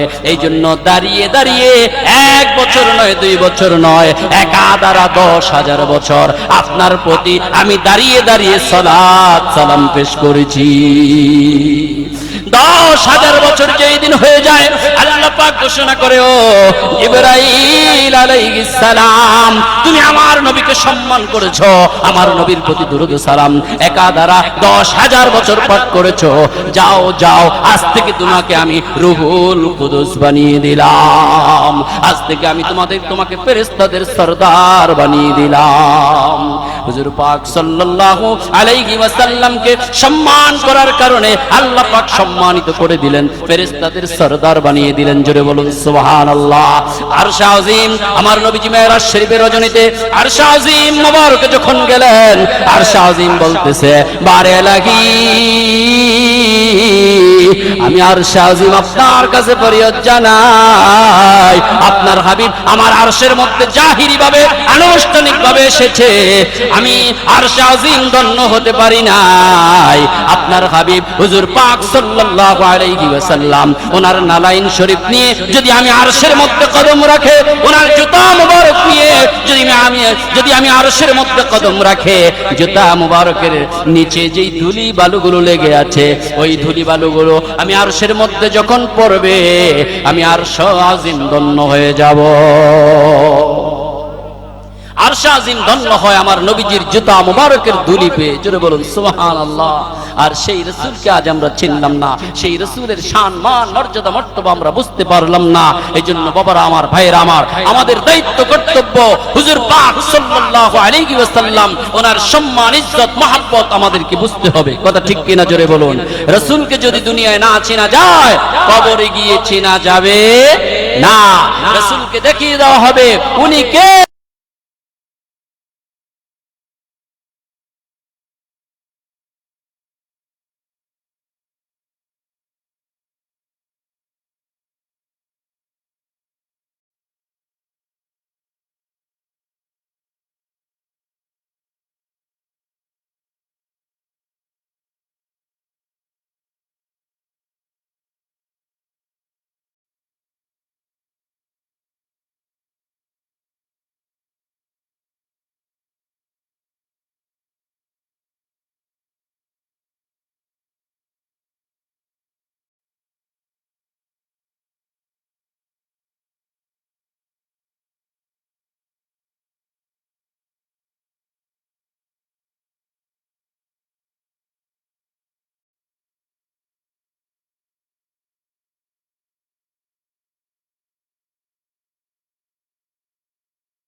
কথা ঠিক কিনা? আল্লাহ পাক ওনার হাবিব হচ্ছেন, আল্লাহ পাক ওনার সৃষ্টি, সর্বশ্রেষ্ঠ সৃষ্টি, নূর মুবারক, আর আল্লাহ পাক হচ্ছেন স্রষ্টা। জোরে বলুন সুবহানাল্লাহ। কাজী খালিক আর মাখলুক কখনো এক হয় না, তবে সব কিছু আল্লাহ পাক ওনার পরেই হচ্ছে আমার নবীজি। জোরে বলুন সুবহানাল্লাহ। এবং সব কিছু ঊর্ধ্বে হচ্ছেন আমার নবীজি। জোরে বলুন সুবহানাল্লাহ। নবীর মর্যাদা শুরু আছে, শেষ নাই। যাকে যে মর্যাদার অধিকারী সে দিতে হবে, সেটা না দিতে পারলে আল্লাহ পাক ওনার কাছে জবাবদিহি করতে হবে। কাজে আল্লাহ রব্বুল আলামিন তিনি যেন আমাদের সকলকেই ওনার হাবিব মাহবুব নূরে মুজাসসাম হাবিবুল্লাহ হুজুর পাক সাল্লাল্লাহু আলাইহি ওয়াসাল্লাম ওনার শান মান মর্যাদা মর্তবা বুঝে উপলব্ধি করে ওনার হকগুলো যথাযথভাবে আদায় করার তৌফিক দান করেন। আর বিশেষভাবে আমরা বলবো, বিশেষ করে আজকে যে নোংরামি আমাদের দেশে বিদেশে আজকে যে নোংরামি শুরু হয়ে যাচ্ছে, এখন তো দেখা যাচ্ছে মুখে মুখে তালাক দিয়ে দেওয়া হয়। হয় কি হয় না? বহু তালাক দেওয়ার সময় রাগ উঠেছে, দুইজন লেগে গিয়েছে, জিদ্দে তালাক দিয়ে দিয়েছে। এইবার যখন মাথা ঠান্ডা হলো, মসজিদের ইমাম সাহেবের কাছে বলে, হুজুর রাগারাগি উপলক্ষে দুই তিনটা কথা বলে ফেলেছি। আর দুই তিনটা কথা বলাটা সহজ ছিল, এখন তো কঠিন হয়ে গেছে। এখন কঠিন হয়ে গেছে কিনা? কিন্তু দেখা যায় তালাক দেওয়ার পর 2-4 দিন ঘুরে অস্ত আবার ধীরে ধীরে আবার ওইটাকে নিয়ে সে সংসার করছে। এরকম আছে কিনা? দুনিয়াতে হয়তো আপনি করতে পারবেন, একদিন তো আপনার ধরা খেয়ে যেতে হবে। এই জন্য আল্লাহকে ভয় করতে হবে। যার মধ্যে আল্লাহ পাক ওনার ভয় আছে, সে কখনো এই সমস্ত অন্যায় করতে পারে না। এগুলো শরীয়ত সম্মতভাবে আলেমদের কাছে জেনে, যারা ভালো আলেম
আলেম, 200 টাকার বিনিময়ে কিন্তু আলেম বিক্রি হয়ে যায়, ফতোয়া ঘুরিয়ে দেয়, দিয়ে বলে তোমার এটা হয় নাই, অসুবিধা নেই, একসাথে থাকতে থাকো, আমি বিয়ে পড়িয়ে দিব।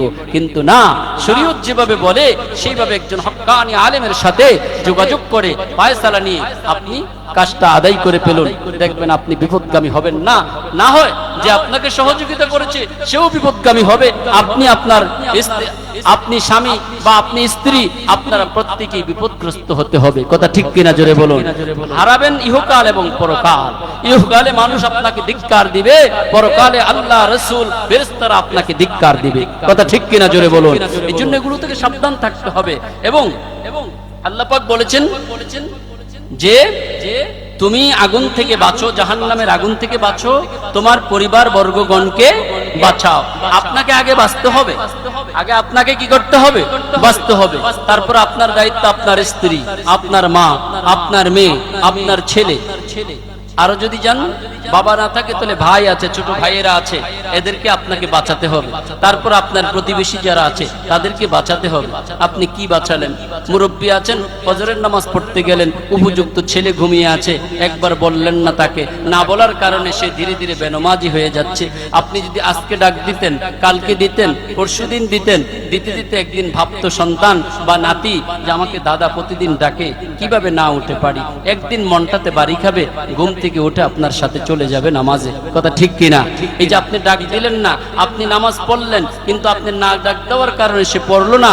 আপনি পড়ে যদিও ফজিলত অর্জন করেছেন, একটা সময় এমন হবে হাসরের মাঠে, হাদিস শরীফে এসেছে, সন্তান বলবে যে আল্লাহ পাক, আমি কেন জাহান্নামী হলাম? তুমি বদ আমল করেছো এই জন্য জাহান্নামী। তো আল্লাহ পাক বলবে তুই নামাজ পড়ো না, সঠিকভাবে চলো না। যে আমার বাবা তো কোনোদিন বলে নাই, আমার বাবা তো কোনোদিন বলে নাই। তখন সন্তান বলবে আল্লাহ পাক জাহান্নামে যাব, কোনো আপত্তি নেই, তবে আমার একটা আবদার আপনার কাছে, আমার ওই বাবাকে মাকে জাহান্নামের দরজায় শোয়ে দিন, আমি বুকের উপর পাড়া দিয়ে জাহান্নামে যেতে চাই। কারণ আমার মা আমাকে যদি জোর তাগিদ দিত, আমার বাবা যদি আমাকে জোর তাগিদ দিত, হয়তো আমি নামাজি হয়ে যেতাম। কথা ঠিক কিনা জোরে বলুন। আমরা কলিজার টুকরা সন্তান মনে করি শীতে দিয়ে ঠান্ডা পানি দিয়ে ওযু করবে, দরকার নেই, একটু আরাম করো। এই আরামটা তাকে জাহান্নামে পৌঁছিয়ে দিবে। কথা ঠিক কিনা? কাজে আপনি নামাজ পড়ছেন, আপনার পরিবারের লোকদেরকে নামাজ পড়াতে হবে, নামাজের কথা বলতে হবে, পর্দা পশিদা করতে হবে, সঠিকভাবে চলতে হবে। মিথ্যা এই জবানটাকে হেফাজতে রাখবেন, কথা কম বলবেন, পরের দোষ বলবেন না, নিজের দিকে তাকান, পা থেকে মাথা পর্যন্ত তাকান, ফিকির করেন আমি গুনাহগার, আমার গুনায় অঙ্গটা জর্জর হয়ে আছে, আমার গুনার কি জবাব দিব, আরেকজনের দোষ কিভাবে বলবেন, এই সময়ই তো পাবেন না। একটু নিজের দিকে তাকিয়ে দেখেন, পা থেকে মাথা পর্যন্ত তাকান, আপনার জীবনটা কি, আপনার অবস্থানটা কোথায়, আপনি কে, আপনি কোথায় যাবেন, কোথায় থাকবেন। যদি প্রশ্ন করা হয় যে হবে কি, মৃত্যু, কি হবে, জোরে বলেন কি হবে? মৃত্যু। মৃত্যুর পর কি করবে? পড়বে কি? কাফন। পড়বে কি? কাফন। কি পড়বেন? মৃত্যু হলে কি পড়বেন? কাফন পড়বেন না, নাকি লেপ্তশোক পড়বেন? মৃত্যু হলে কি পড়বেন? কাফন। থাকবে কোথায়? ঘরে না কবরে? হবে কি? মৃত্যু। থাকবে কোথায়? পড়বে কি? কাফন। থাকবে কোথায়? কবরে।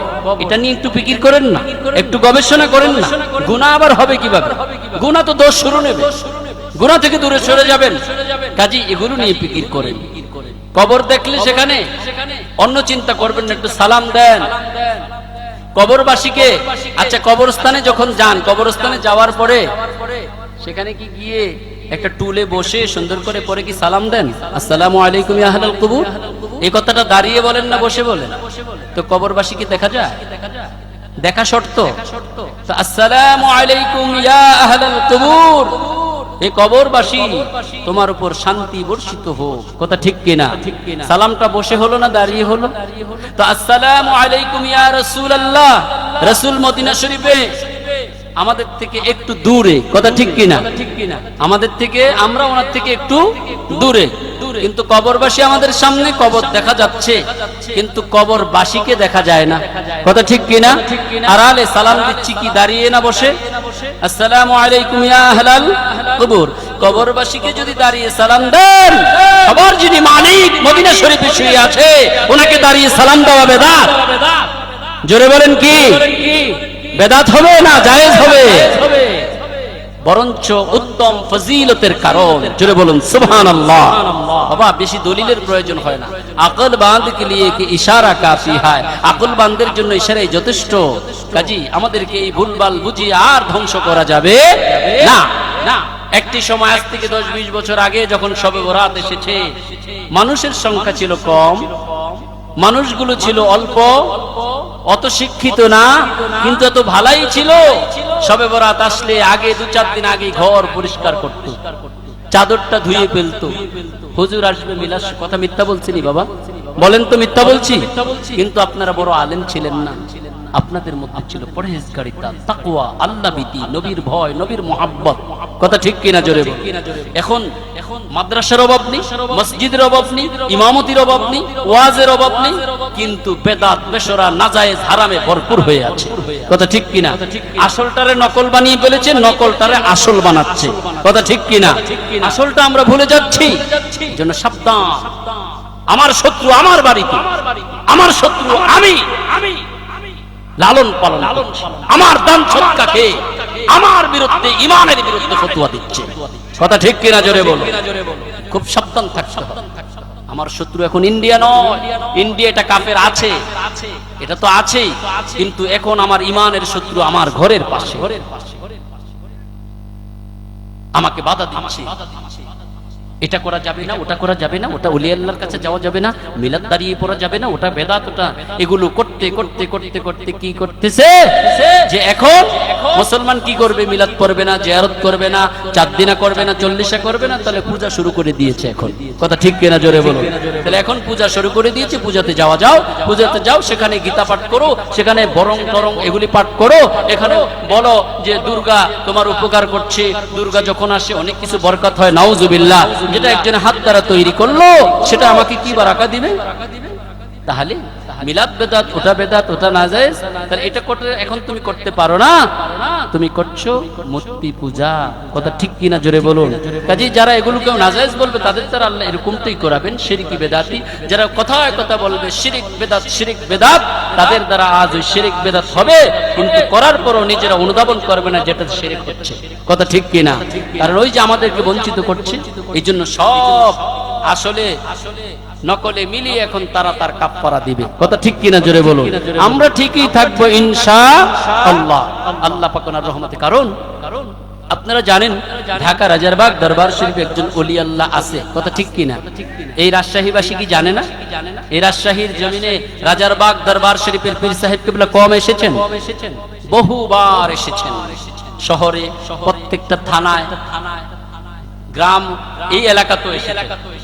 তাহলে রাজারবাগ দরবার শরীফের পীর সাহেব কিবলা যখন এসেছিলেন তখন যা বলেছেন আজও তিনি তাই বলেন। জোরে বলুন সুবহানাল্লাহ।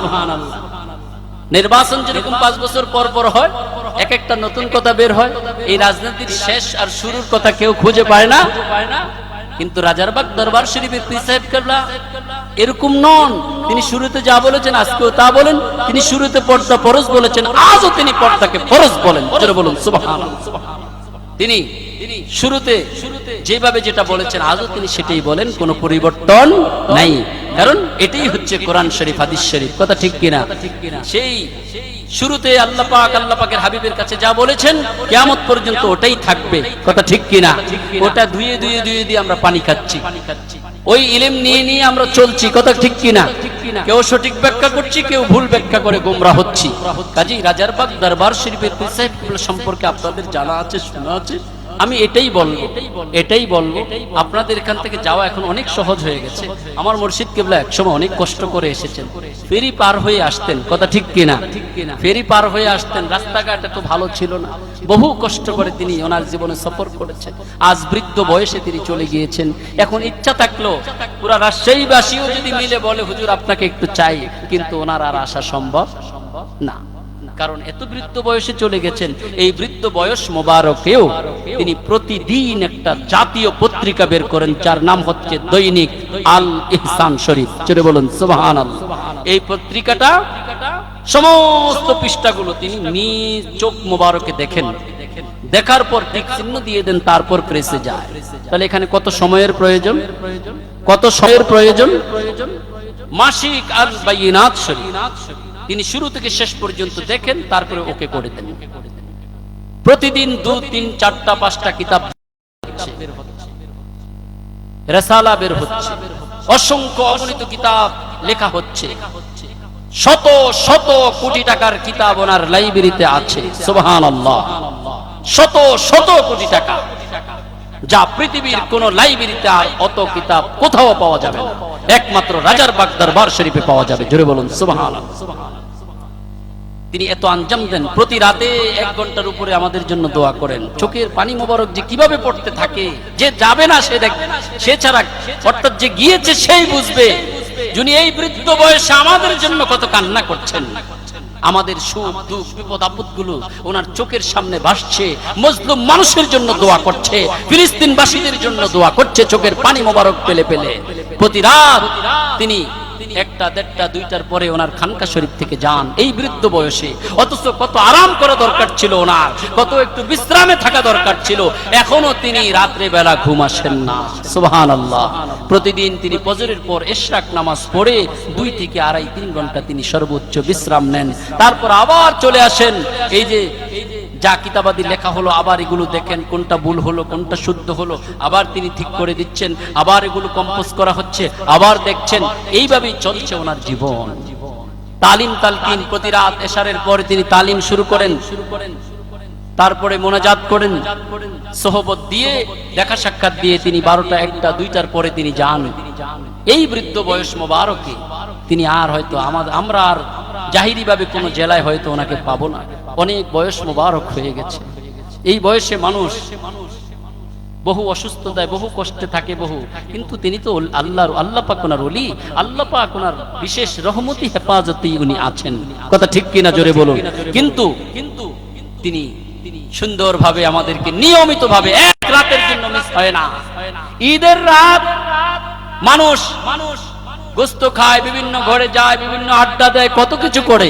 ঈদের রাতেও আমাদের দরবার শরীফে মিলাদুন নবীর মাহফিল হয়। জোরে বলুন সুবহানাল্লাহ। কারণ ঈদের রাতের চাইতে বেশি ফজিলতপূর্ণ নবীর মিলাদের মাহফিল। জোরে বলুন সুবহানাল্লাহ। যার জন্য তিনি অনন্তকাল ব্যাপী জারি করেছেন। কাজে আমি উদাত্ত আহ্বান করব, ট্রেনে যাওয়া যায়, বাসে যাওয়া যায়, আপনারা আসেন, একটা জুমা সেখানে আদায় করেন, দেখবেন ওনার আলোচনা মোবারকের মধ্যে আমরা তো কোরআন হাদিস কিছুই বলতে পারলাম না, অথচ উনি প্রত্যেক কথা মোবারকের মধ্যে হাদিস শরীফ, কোরআন শরীফ, ইবারত সহ তিনি ব্যাপকভাবে এত সুন্দর গোছানো আলোচনা করেন, যেটা আমরা ওনার থেকে শুনে শুনে কিছু মাত্র করতে পারি। 1000 লক্ষ ভাগের 1 ভাগও আমরা পারি না। ওনাকে দেখে দেখে আমরা কিছু শিখেছি, কিছু শিখতেছি, বলতেছি, শুনতে আপনাদেরকে শোনাতে পারছি। কিন্তু ওনার কাছে গেলে দেখবেন যে ইলমের খনি তিনি, সেখানে কিভাবে তিনি নসিহত মোবারক গুলো করেন। এই জন্য বাবারা আমার, ভাইয়েরা আমার, আমি অনুরোধ করব, আমাদের জীবন কখন শেষ হয়ে যায়, সমাপ্তি হয়ে যায়, মৃত্যুর বিছানায় শুয়ে পড়তে হয়, তার পূর্বে একবার হলেও রাজারবাগ দরবার শরীফ আসুন। হয়তোবা হতে পারে আপনার এটাই হবে জীবনের শ্রেষ্ঠ, এটাই হবে আপনার নাজাতের সবচেয়ে বড় উসিলা। কথা ঠিক কিনা জোরে বলুন। আল্লাহ পাক আমাদেরকে কবুল করুন। যাবেন তো ইনশাআল্লাহ? জোরে বলেন, যাবেন বাবারা? যাবেন। হক ওলি আল্লাহ, হক্কানি ওলি আল্লাহ, যার দরবার একটা হারাম নাজায়েজ কাজ হয় না বাবা, সুন্নতের খেলাফ কোনো কাজ হয় না। এজন্য আমি অনুরোধ করব, এমন একটা দরবার শরীফে যাওয়া দরকার। আল্লাহ আমাদের সবাইকে কবুল করুক। সকল বলুন আমিন। ওমা তৌফিক ইল্লা বিল্লাহ। আপনাদেরকে কষ্ট দিয়ে ফেলেছি, একটু দীর্ঘ হয়ে গেছে। কষ্ট হয়েছে বাবা? জোরে বলেন, কষ্ট হয়েছে? কষ্ট হলে মাফ করে দিন। এখন মিলাদ শরীফ হবে, তারপর দোয়া হবে ইনশাআল্লাহ। আলহামদুলিল্লাহ। সৈয়দুল আয়াত শরীফ ওনার সুমহান সম্মানার্থে